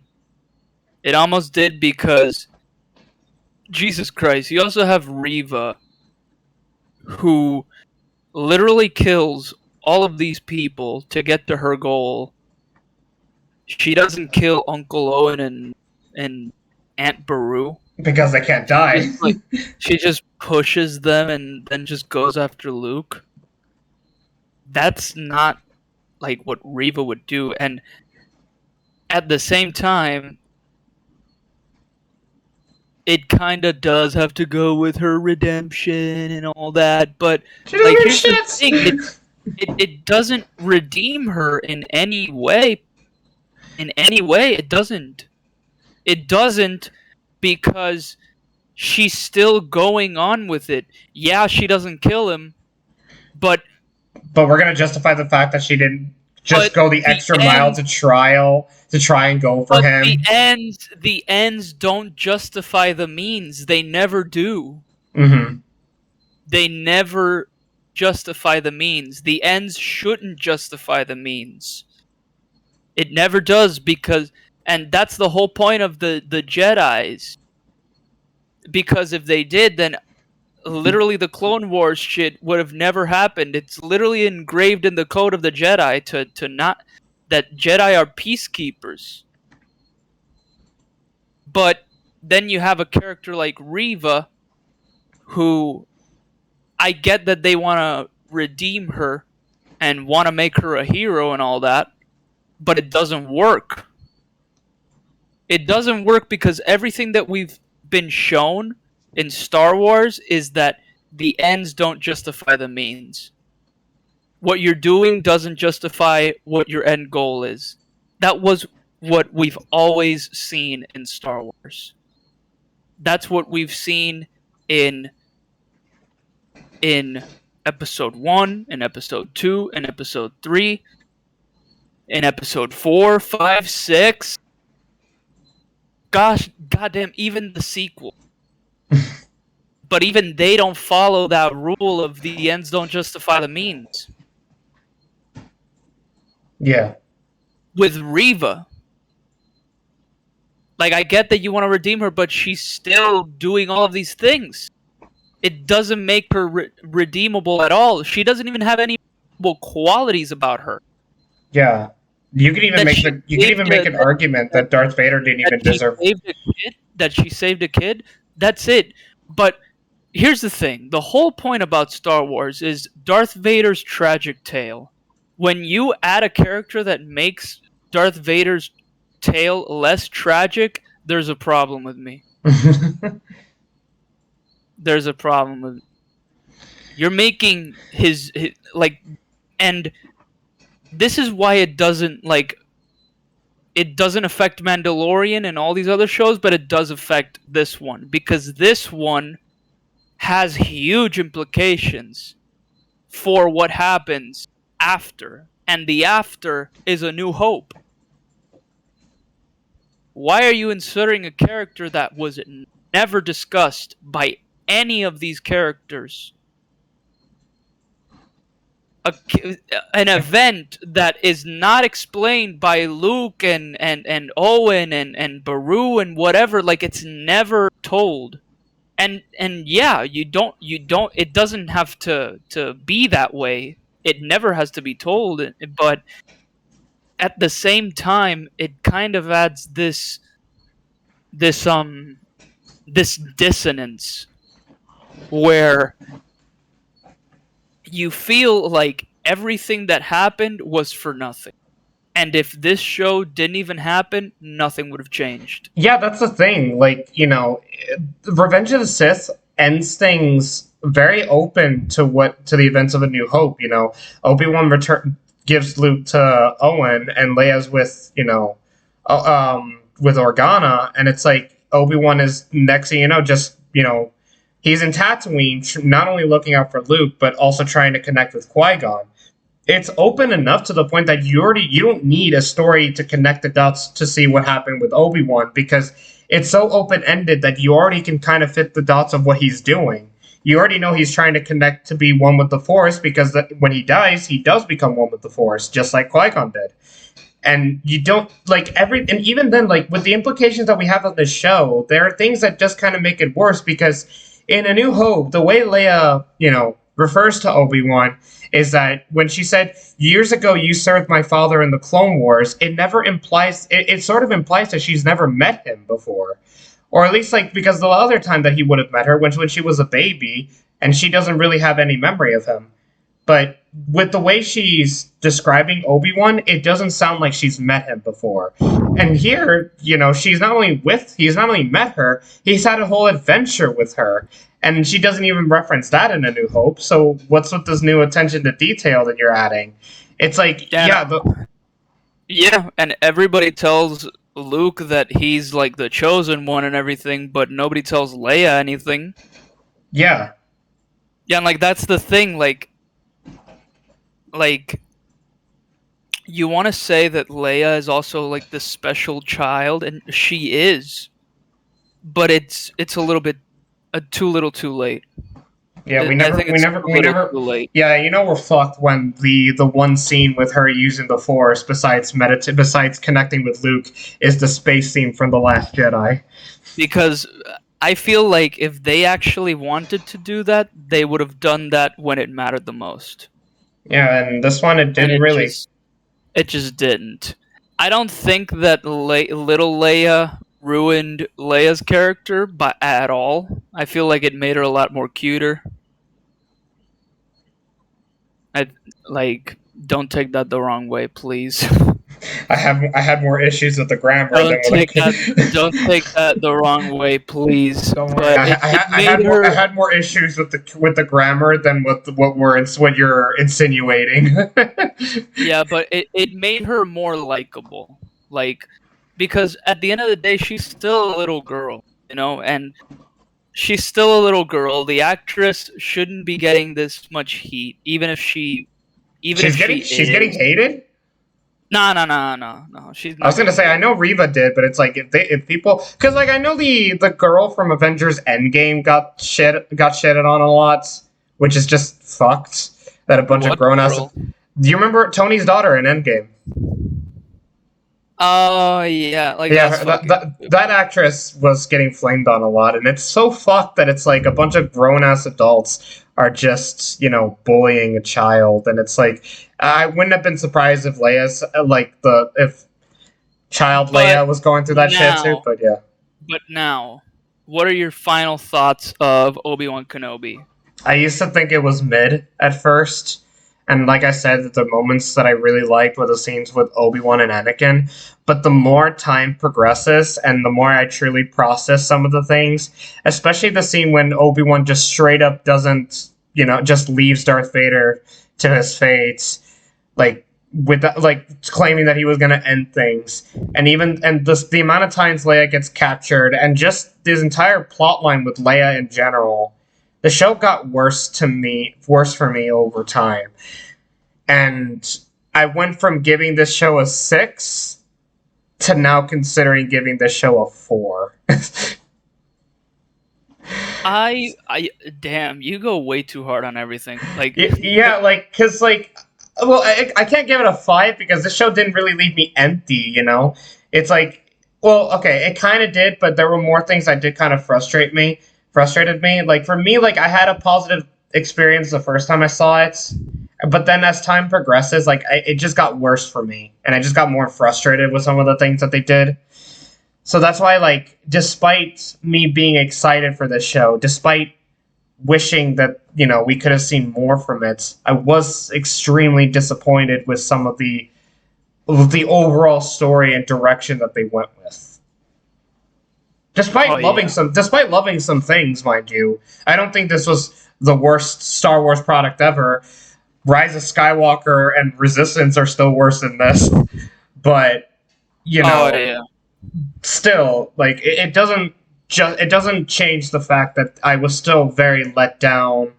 This didn't really give me any implication. This didn't really give me any excitement to want to see more of Ewan McGregor. I mean, I love Ewan McGregor. I love him as Obi-Wan.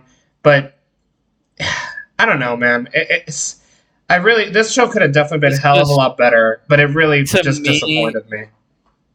To me personally, this just felt like a cash grab. It was. It's 100% a cash grab because back with Disney Star Wars, they were like, yeah, we're gonna make the sequel trilogy, and they're gonna be exactly like the original trilogy. Oh wait. Now, but the prequels are getting reappraisal, so now we got to suck the prequel trilogy's dick now. Darth Maul and Solo, Obi-Wan Kenobi, bring back Ewan McGregor. It's like,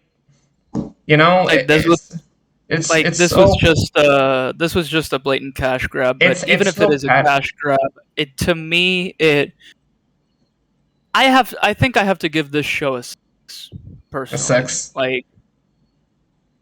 I do think that it is above average. I don't think that the show is average by any means. I do think that the show has a lot of qualities that I do really like about Star Wars. And it does have a lot of stuff that I did enjoy and I did like. And at the end of the day, I just appreciate that this project was even made.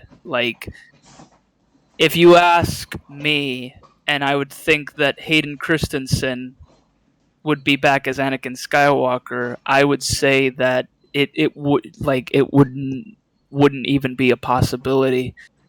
But now to see this show, seeing him back and seeing Ewan McGregor back, it just, while I was watching the show, and I grew up like watching this show, watching Star Wars with my dad. I thought you were going to say you grew up watching this show, huh? I grew up watching Star Wars with my dad, and the first movie that I saw was literally Star Wars Episode 3 in the movie theater. And then I saw Star Wars Episode 1, Episode 2, and Episode 3. And this show just brought back those memories.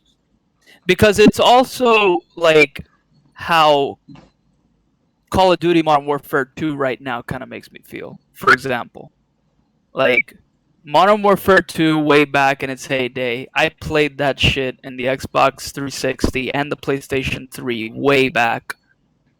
You don't think I'm going to buy Modern Warfare 2 again just because I'm hyped? For sure. Also, because I played the campaign of Modern Warfare 2019, and it was amazing, by the way. You definitely have to play it. Literally the second best Call of Duty campaign I've ever played. But aside from that, I think it makes it we all have these special things that we watch for ourselves. Yeah. And for what this show did, I do have to say that they did a great job. Like for what it did with Obi-Wan and with Anakin, like story-wise, yeah, it's bad. Yeah, it's like horrible, and like everything that happened to Obi-Wan, Anakin, and everything that has to do with Reva and all of that. But there's a point where you kind of have to put that aside and appreciate what happened. Like, would it really have happened before? And I do like that I don't have this what if in my mind anymore about if Hayden Christensen would come back in Star Wars, what would happen? Like, I finally have that answer. And to me, I would say that it is a 6 out of 10 just because of like everything that it made me feel and all the memories that it brought back. But I do have to say that the show critically, as a show, and criticizing the episodes episode by episode and everything that is connected and everything that makes the show a show is bad, but everything that makes the show a memory is good.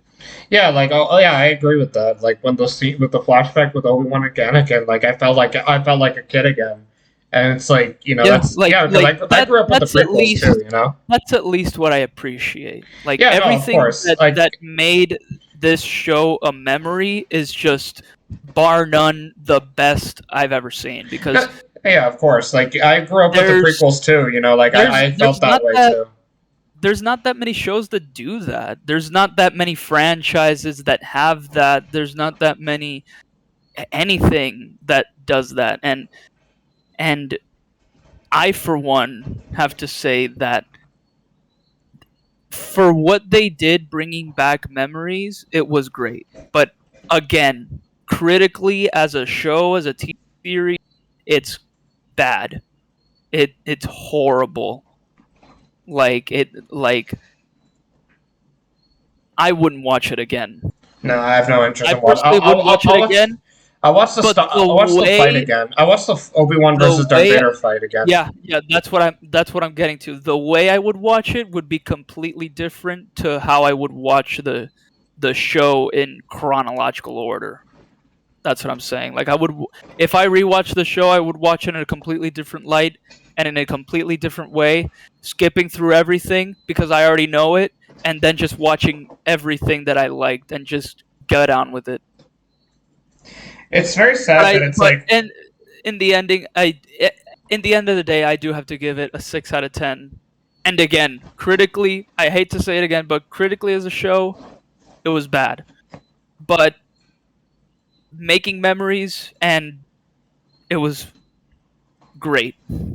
I have to say it's kind of sad because it's like you were just talking about like how the Hayden Christensen and Obi-Wan, like the Hayden Christensen and McGregor scenes were some of the best that it really gave you like a nice smile, which it did the same to me, mind you, like because I grew up with the prequels, you know, I also am nostalgic towards them. So when I did see that, it did make me happy. But I still kind of stick with my rating because I am looking at it from the overall show's quality. And yeah, there are things.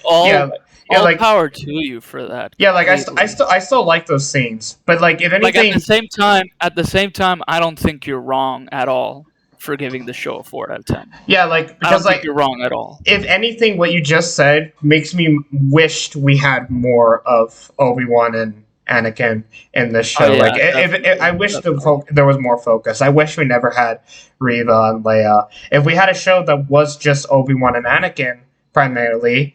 And it's these two, because I know we have Clone Wars, which is just them and animated, but it's not Ewan McGregor and Hayden Christensen. We've wanted to see these guys come back for the longest time. And yeah, it's a miracle the fact that we did get these guys. It's actually amazing. Especially, these guys came from the prequel trilogy. Before the sequels came out, the prequel trilogy was the most hated thing about Star Wars, period. Everybody was getting shat on in the prequel trilogy, and to see that they still hold this love and passion towards it because of and especially with the reappraisal that the prequels are getting, it's actually amazing the fact that they even wanted to come back. It's and for what they did, I really enjoyed. I enjoyed Ewan McGregor's performance throughout the entire show, and I enjoyed the scenes with Hayden Christensen, which, by the way, I was not a big fan of Hayden Christensen's interpretation of Anakin in Attack of the Clones, mainly, but I did enjoy his appearance here, and I love the scene with Darth Vader and Obi-Wan. If the show was more focused around that, my rating with the show would have been significantly much higher. But as it is, like with all the other stuff, like I just can't really warrant it. I also do have to. All of the real world stuff also made the show horrible to begin with as well. When you say real world, when I say real world, I mean like with the whole Reva racist thing. Oh yeah, like that just made like watching the show like worse. I mean, if I need to go a bit of a rant, I've always hated the Star Wars fan base. Period. It's like whenever I hear shit like they're just abusing the actors and crap, like it's not a surprise to me anymore. I do have to say this though, like, and this comes from me. I do have to say this though. That has always happened in Star Wars. Like it's always happened. Like with Rose, it's happened. With Hayden Christensen, Jar Jar Binks. Now with Jar Jar Binks, it's happened. Now with Reva, it happens. But it's never gotten to this point where literally the entire fandom is being called racist. Yeah. They used to be sexist or misogynistic. You know, that's another.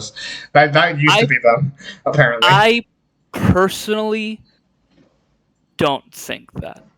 Because when you say that literally your fan base, the people that are watching the show, and I do have to say this, before I even say this, I don't think that if you are a person that goes into like the DMs of an actor or something that affects anybody's livelihood in real life, I don't think you're a fan to begin with. But then to say, this was also wrong, to say that the entire fandom of Star Wars is full of racists is completely extreme. Well, I agree with that. My main problem is that it's so difficult to want to, because obviously, we're fans of Star Wars and you're not racist or sexist. Because I can literally talk to almost anybody who is a Star Wars fan, and they would never do that. Yeah. They would never do that. Wholeheartedly, they would never do that. Literally, someone who has no life, an incel, would do that. But that's not a Star Wars fan. And I think that universally, And I've watched videos on the actual Star Wars fandom talking about this. That was literally a slap in the face. By literally, and what makes this even more funny, actually, is that they are so hypocritical, calling the Star Wars fandom racist. I do have to bring this up, but weren't they the same people that did Finn wrong in the sequel trilogy? Yeah. Weren't they the same people that in anything that had to do with Finn just like brushed it off? Remember have you ever seen the Chinese poster of The Force Awakens? Oh yeah, I saw the Chinese poster of The Force. I was actually going to bring that up. The Chinese poster of The Force Awakens literally minimizes Finn.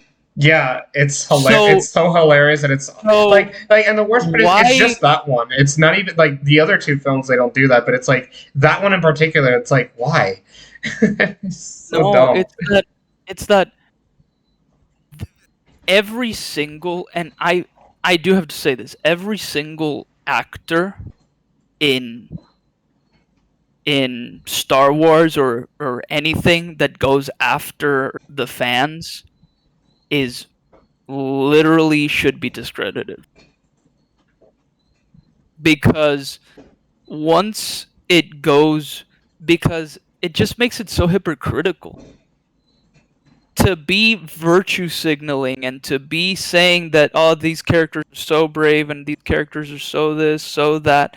But then what's swept under the rug is literally the most racist bullshit, the most condescending bullshit that we've ever seen. From a company, mind you. Yeah. Like this, like, it got so out of hand that literally the actress that did Reva, she deleted her social media. It's the same thing with Kelly Marie Tran. She did. Because it's the same thing. Kelly Marie Tran did the same thing. But to say that the entire Star Wars fandom is racist and misogynistic is just wrong. Yeah, like, because I can tell you that every single criticism that I saw about Reva wasn't even about her as a character. Was her as a person. That's the thing. It was about her as a character. That's the thing. Like, this is the tricky part for me, at least, because obviously I can't say that that represents the entire fan base. But when I say like the Star Wars fan base sucks, it's like more of like a broad statement for me. Because, for instance, you so much as say anything positive about the sequel trilogy as a whole, and someone is obvious. There's always going to be like one, maybe three jackasses that responds to you saying, "Wow, you must be a fucking idiot." Yeah, like that's the thing. Like, I haven't had those things I've had better conversations in other fan bases, but when it comes to Star Wars, you seem to have an opinion on something. It's like, regardless of what it is, whether you like the prequels or the sequels or whatever, it's like you always get shitted on in some shape or form. And yeah, like that's why I always say that it's kind of also somewhat deserved because of how fan bases different things have turned into. Like, for example, I've legitimately I've legitimately left Star Wars groups because of how much crap they were saying about, like, some of the casts of the sequel trilogy, especially when Last Jedi came out. That was like a whole nother mess. And it's like, you can never have a normal conversation about that. Oh, yeah. For example, there are other communities that do that as well. It's not warranted, but there are other communities that do that as well. For example, the Halo community. Halo communities, literally, I started playing Halo Infinite. Literally, the most toxic ass people I could have ever met. I would say I don't have to say that to almost everybody. Like, I obviously don't say that to everybody who's in the fan base. But I do say that to like the minority of Halo fans. But yeah, also, that's probably the best. That's probably the best minority, way. the minority of Star Wars fans that do that are pieces of trash. And the thing is, like, I think the racist comments that Reva's actress was receiving are not from, like, reviews or critiques like what we do, you know? Like, I think they are directly private messages from on her Instagram or on her... They are private messages just calling her, like, you're not... Like, for example, there was a message that says, like, you're not the only N-word oh, God. in Star Wars. And that's, like, that's just fucked up. That's fucked up. Like, if you do that, you're a piece of trash. Like, honestly. Yeah. Like, and the same thing happened with Laura Bailey in Last of Us 2. Same thing happened with Laura Bailey. People were texting her and DMing her shit about Abby. Okay. And it's so stupid. Yeah, like, I hate The Last of Us Part 2, but I'll never go out of the... Like, I will never incite harassment on the... That's like, the thing. Like, that's literally the thing. Anybody who goes to actually harass an actor or an actress over a work, over a fictional work, something that's not real, you literally go into her DMs calling her a piece of trash. Like, Laura Bailey is Laura Bailey, you know? Like, Laura Bailey's still one of my favorite actresses. Like, I don't even care that she voiced Abby. Like, what she did, what she was given the role... Her performance wasn't even bad. And like, that's another thing. My main issue with Last of Us Part 2 was mostly the story. I will never, ever say anything bad about the graphics, the acting, the gameplay. You'll never hear me say any of that shit. I only hate the story. That's a whole nother... That's the main conversation I've had. Everything else about the game, it is very well done. It's just a story for me. And even then, like, I would not insinuate any sort of hate towards any actress like Laura Bailey or anything. Like, they're just doing their fucking job, you know? Like, I'm not, like, much like Mark Hamill in The Last Jedi and Laura Bailey in Last of Us Part 2, I'm not expecting them to go fuck you to the director and leave for character assassinations or anything. They're just doing their job. Like, it's really not a big deal, honestly. Like, even if you don't like the characters, even if you don't like the product, that doesn't mean you have to go out of your way to just hate or, like, just promote hate speech against these creators that are just doing shit. And yeah, it's like you said, like, if you really can't determine the difference between reality and fiction, and you're just getting mad at someone over a fictional shit, then you're kind of a piece of trash. Yeah, and but it doesn't warrant actual criticism of the actual product. You can criticize it all you want, but, like, just don't go ahead, just don't be a dick. But now we do have another topic that we do have to bring up, and it also does involve Obi-Wan Kenobi to a certain extent. But how do we feel? Like, we are going to bring up, how do we feel about the new future of Star Wars and Disney as a whole, like Disney Plus TV shows? I'm tired, honestly. Like, it's so boring to me. I feel like that's a good topic to talk about. Yeah, no, here in the podcast. No, I agree. But, like, the long story short is the fact that, like, I'm very fatigued with everything that we had. Like, Obi-Wan Kenobi has literally been the only Star Wars show that I actually watched. I haven't seen that. Wait, for the record, for everybody, this is not just about Obi-Wan. This is now about Disney Plus as a whole. Yeah, Marvel, you're fucked. But, like, in terms of Star Wars, I am fatigued as hell. I haven't seen Bad Batch. I haven't seen fucking oh my god, Book of Boba Fett. And honestly, I can't promise you I'll even see the Ahsoka show.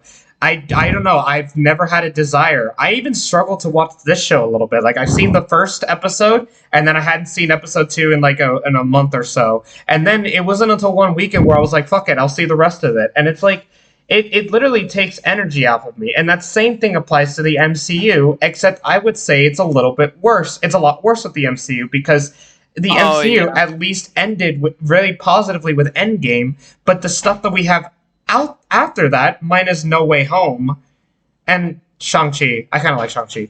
Everything else is just mediocre or just garbage. Like, I didn't like Black Widow. I didn't like WandaVision. I didn't like Loki. I didn't like Falcon and the Winter Soldier. I hated Doctor Strange. I hated Eternals. You hated Doctor Strange. Oh man. I did not like. I haven't liked, and I was bored out of my mind with Thor: Love and Thunder and Eternals. Like, I haven't liked, outside of No Way Home, Shang-Chi, and Hawkeye. Those are the only those are the only three things I've liked in Phase 4. Everything else is garbage. Yeah, I do have to say that all these like Disney Plus shows adds more to the fatigue. And it's like I'm so sick and tired. And with now they announced 2 Avengers movies, like the Kang Dynasty and shit, and I'm like, I don't care. I don't care about what they're doing. Like it's so boring. Oh yeah, like for starters, with how did Phase 4 start? Like with Okay, well we got WandaVision. First of all, like I did not like WandaVision at all. Like I said that in a previous SlutCast, I think that I did not like WandaVision at all. I still don't like it. I did enjoy Falcon and the Winter Soldier a bit, but there were some stuff I didn't enjoy about it as well. Falcon and the Winter Soldier is probably the most digestible, but it's like, I don't know, the villain is awful. I can literally tell you that the last thing about Marvel is No Way Home. Yeah. I have not seen Thor. I did see Doctor Strange. I'm lying. The last thing that I watched was Doctor Strange, but I didn't like it. I hated it. I was excited for Doctor Strange. Okay, can I go on a rant a little bit about Marvel? I hate the multiverse setups that they're doing because nothing, and I mean literally everything that they've done with the multiverse has nothing to do with Loki. Loki was like supposed to be the one that bridges everything with the multiverse, and I was kind of excited about it. But No Way Home was bad. Like Loki was trash. I agree that Loki's trash. But what I'm saying is that like that show was like the gatekeeper of what started the whole multiverse storyline, and I was intrigued with what we were getting. And then, but No Way Home, its multiverse thing was because of Doctor Strange's spell, and fucking Doctor Strange in the Multiverse of Madness was because of America Chavez, and we never like. It's like there's no bridge connection crap, and I know No Way Home and Doctor Strange 2 had like development issues when they were being filmed, but it's a fucking mess right now. And like Thor: Love and Thunder, just whatever. It's like there's nothing. There's not like the only things like okay. So why I liked Hawkeye in particular, I thought Hawkeye was like a nice family like friendly TV show, and I actually and I'm kind of biased. I like Kate Bishop a lot. I also like the actress. She also voiced Gwen Stacy in Into the Spider-Verse. So I enjoyed Hawkeye alone. I like her, yeah. Yeah, whatever. I enjoyed Hawkeye just fine. It's nothing special, nothing to go crazy about, but it's like it was a fine show. Everything else like after that, like outside of No Way Home, outside of Shang-Chi, everything else I just thought was kind of garbage. Like, it's either just mediocre shits or, like, things that don't raise the bar in any sort of way. You don't have anything to be excited about either because now you got Miss Marvel and She-Hulk. Miss Marvel was trash. Like, who's gonna... Oh, and She-Hulk is starting to be. I haven't seen She-Hulk yet. I'm not looking forward to that one at all. It's a feminist show. I saw the scene that everybody is, like, you know... trashing on, and yeah, it's garbage. I didn't like that scene at all. Like, you know, I think that scene in particular like is a big slap in the face in Hulk's character. That's how I feel about that scene. Here's the thing. Like, and I might get a little bit of flack for saying this, but I don't care about. And I have to say this about female and male characters, like, both. Like, I don't care about the struggles. All I care about is the journey and how you go through them. 100% agree, actually. I don't care about her complaint because, for starters, Captain Marvel was garbage. And literally the entire movie was a feminist movie as well. It also shits on the Captain America movies, but that's another conversation. Oh yeah, Black Widow was a good character, and they trashed on her. They somehow they somehow did for not paying her well as well. They somehow did the same concept of Solo, but they somehow made the same concept. They gender swapped the villain, which makes no sense. The Taskmaster. Yeah. Like, they somehow did the same shit with Solo and Black Widow, but made it worse. Oh, yeah. Like, making a Solo movie of a character that died, a pointless Solo movie, mind you. And now you got She-Hulk, which is saying stupid shit like, I'm very good at holding my anger. I do it every time when I'm catcalled, when I'm being this, when I'm being that. This thing is so stupid. It's just, I don't care. I don't care. If a man was doing that, like, oh my god, women are always doing this shit, like, oh my god, trash women, like, I wouldn't care either. On both sides. It doesn't have to do with the fact that I don't like women, or like, female characters should be in movies and TV shows. Yeah, they should. But not every female character should be saying stupid shit about being catcalled, and then she beats the catcaller almost to death. Like, that. It's just dumb. At the end of the day, you know, Marvel and Star Wars are fictional shit, okay? We don't need to be reminded of the real world, okay? The real world sucks. Oh, yeah. I mean, let's not think about the real world and just be entertained by it. We don't need to be reminded of, like, the struggles that women go through to have a strong female character. We've had Leia, we've had Ripley, like, we've had a shitloads of other female characters in the past, and even today that don't even have that type of story. Black Widow, come on. The issue mostly the issue is that modern writing is just god awful. Agreed. Modern writing that has to do with the opposite gender females is just, they literally, like, made it bad. Like, and what I'm saying is that female characters do have a place in television and movies. They obviously do. I don't think that there's anybody that is, like, right in the head that thinks otherwise. But then when you have shows like She-Hulk, it really makes you question, like, oh my god. who are they making the show for as well? Yeah, what's the target audience? I'd really love to know that. Because I bet that women don't want to see the show. I can bet you like $10,000 that women don't want to see the show. Men don't want to see the show either. Yeah, if your show's garbage, then your message doesn't really matter to me. I personally, and I'm not a woman, obviously, but I do think that... You're not? I guess I can't be your friend.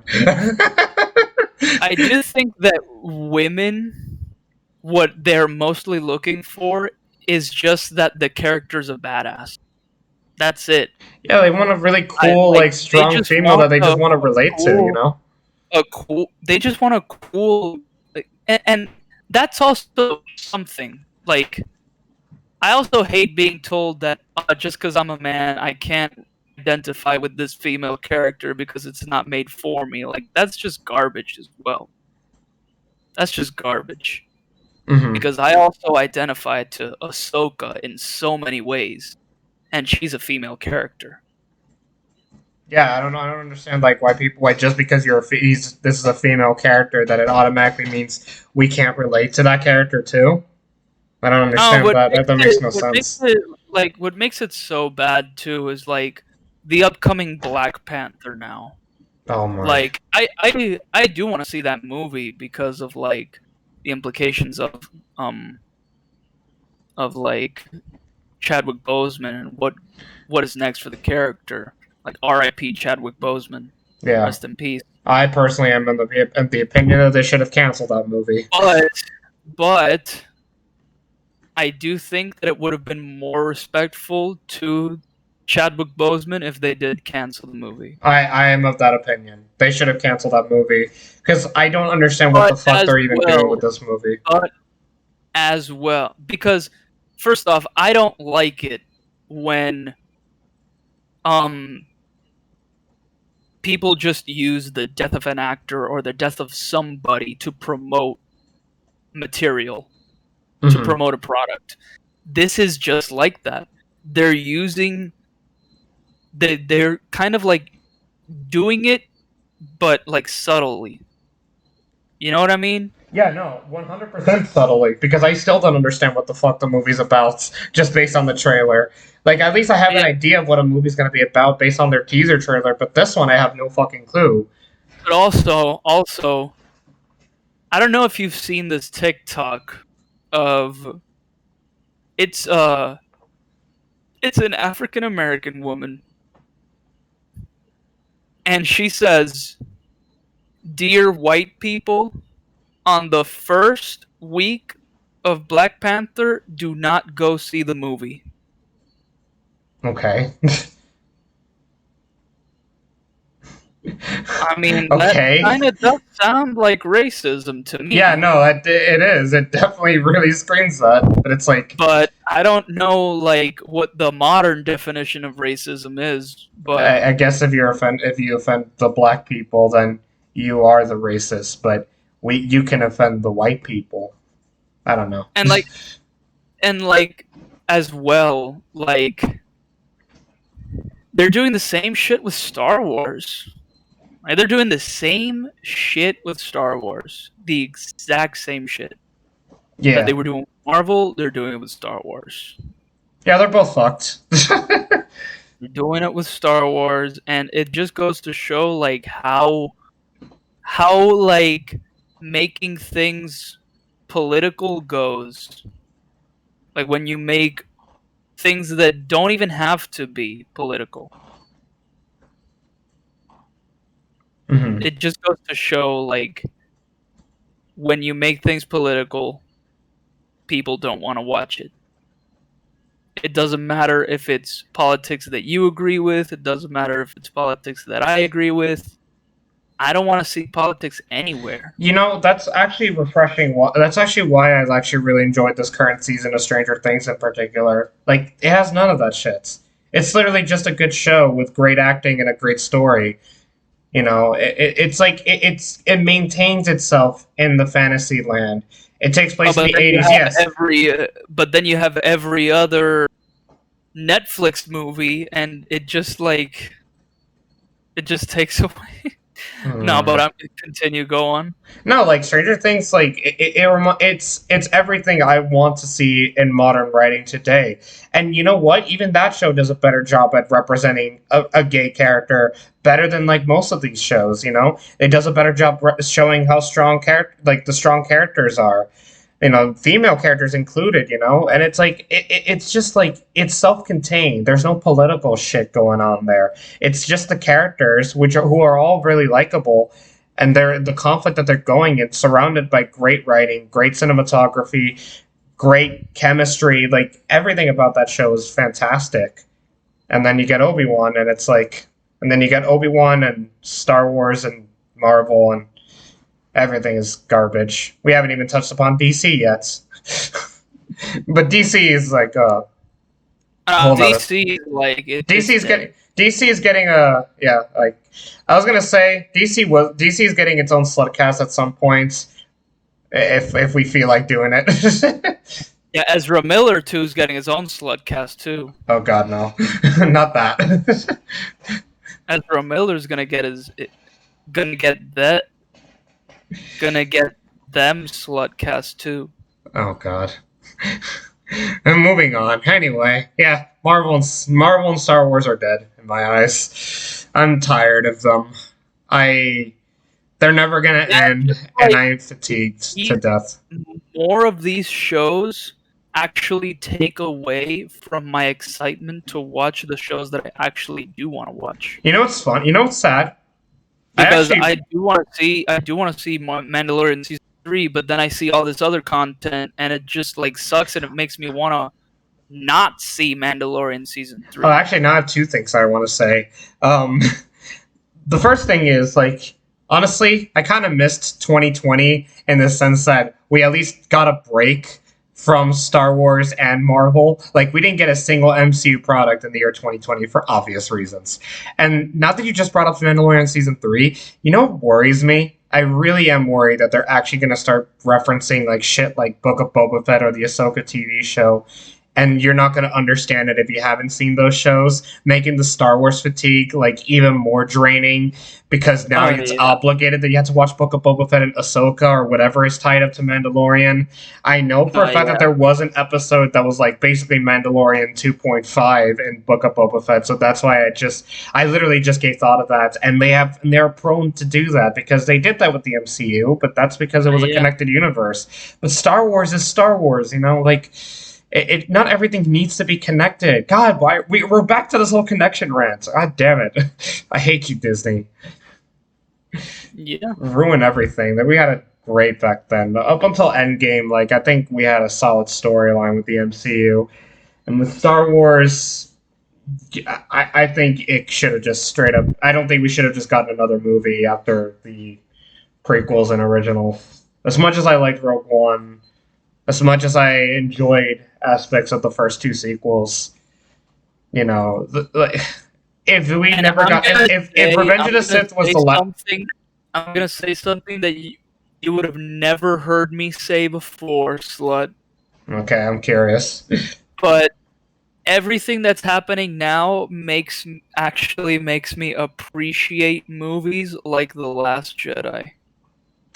I 100% agree. Because at least The Last Jedi did something different that was not predictable at all, and The Last Jedi had tension in it as well. The Last Jedi... Granted, it's a movie that has a lot of flaws.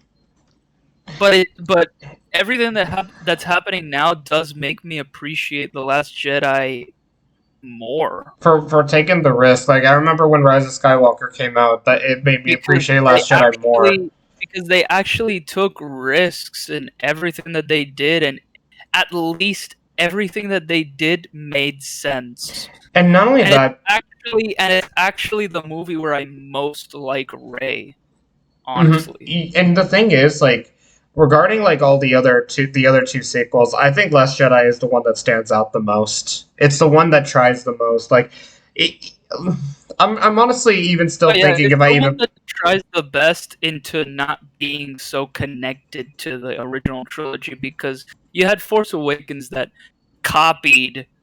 It's that this is my problem with like fan base now. Like, first you complain that they copied everything. Then you complain that they actually innovated when you first wanted them to innovate, and now you're complaining that they innovated. That was exactly my main problem with the criticism of The Last Jedi. Because they're innovating, and now you hate them because they're innovating, because they didn't innovate the way that you wanted. And then you hate Rise of Skywalker because it didn't follow The Last Jedi, a movie that you previously didn't even like.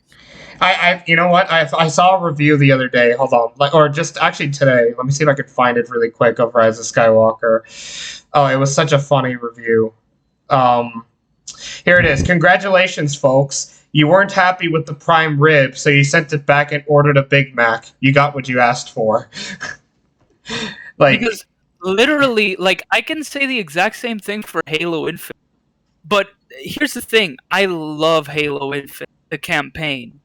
At least the campaign of Halo Infinite acknowledges everything that Halo 5 did and makes Halo Infinite better, actually.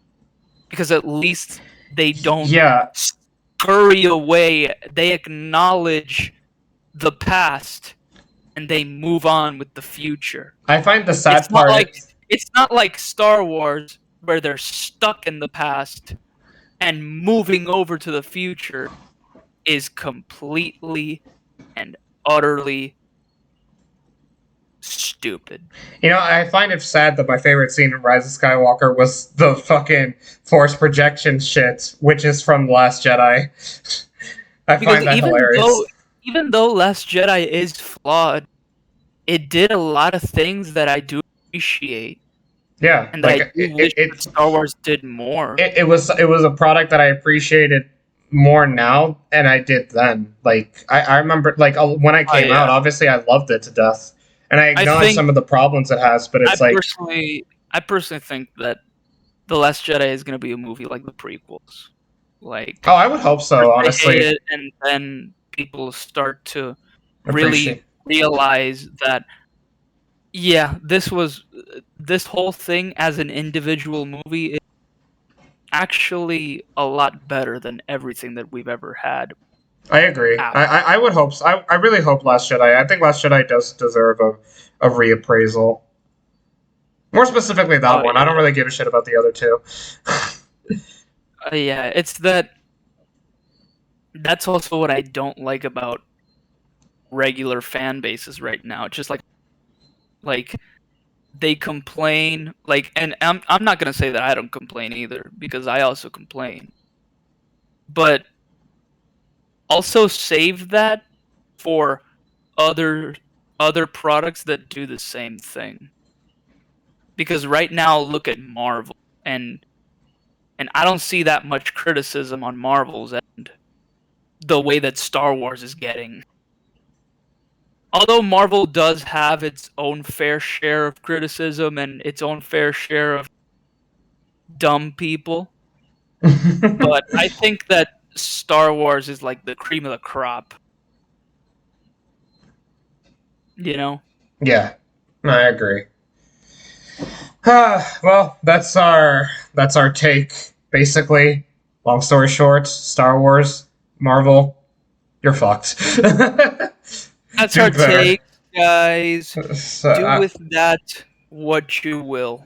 Yeah, but I hope at the end of the day you enjoyed this SlutCast. This was a long time coming. We've had this planned for literal months ago, but I procrastinated this show, and we've delayed the SlutCast for a while, but we finally sat down and did it. And I had a blast talking about this show and just the overall future of Star Wars, as well as the fatigue in the middle of it. I had a good time, and I hope you all did too. So, thank you, sluts, for watching, and we'll see you next time. That's it for us, guys. I think we're going to have to bid you adieu. So, goodbye, and good night. Later, sluts.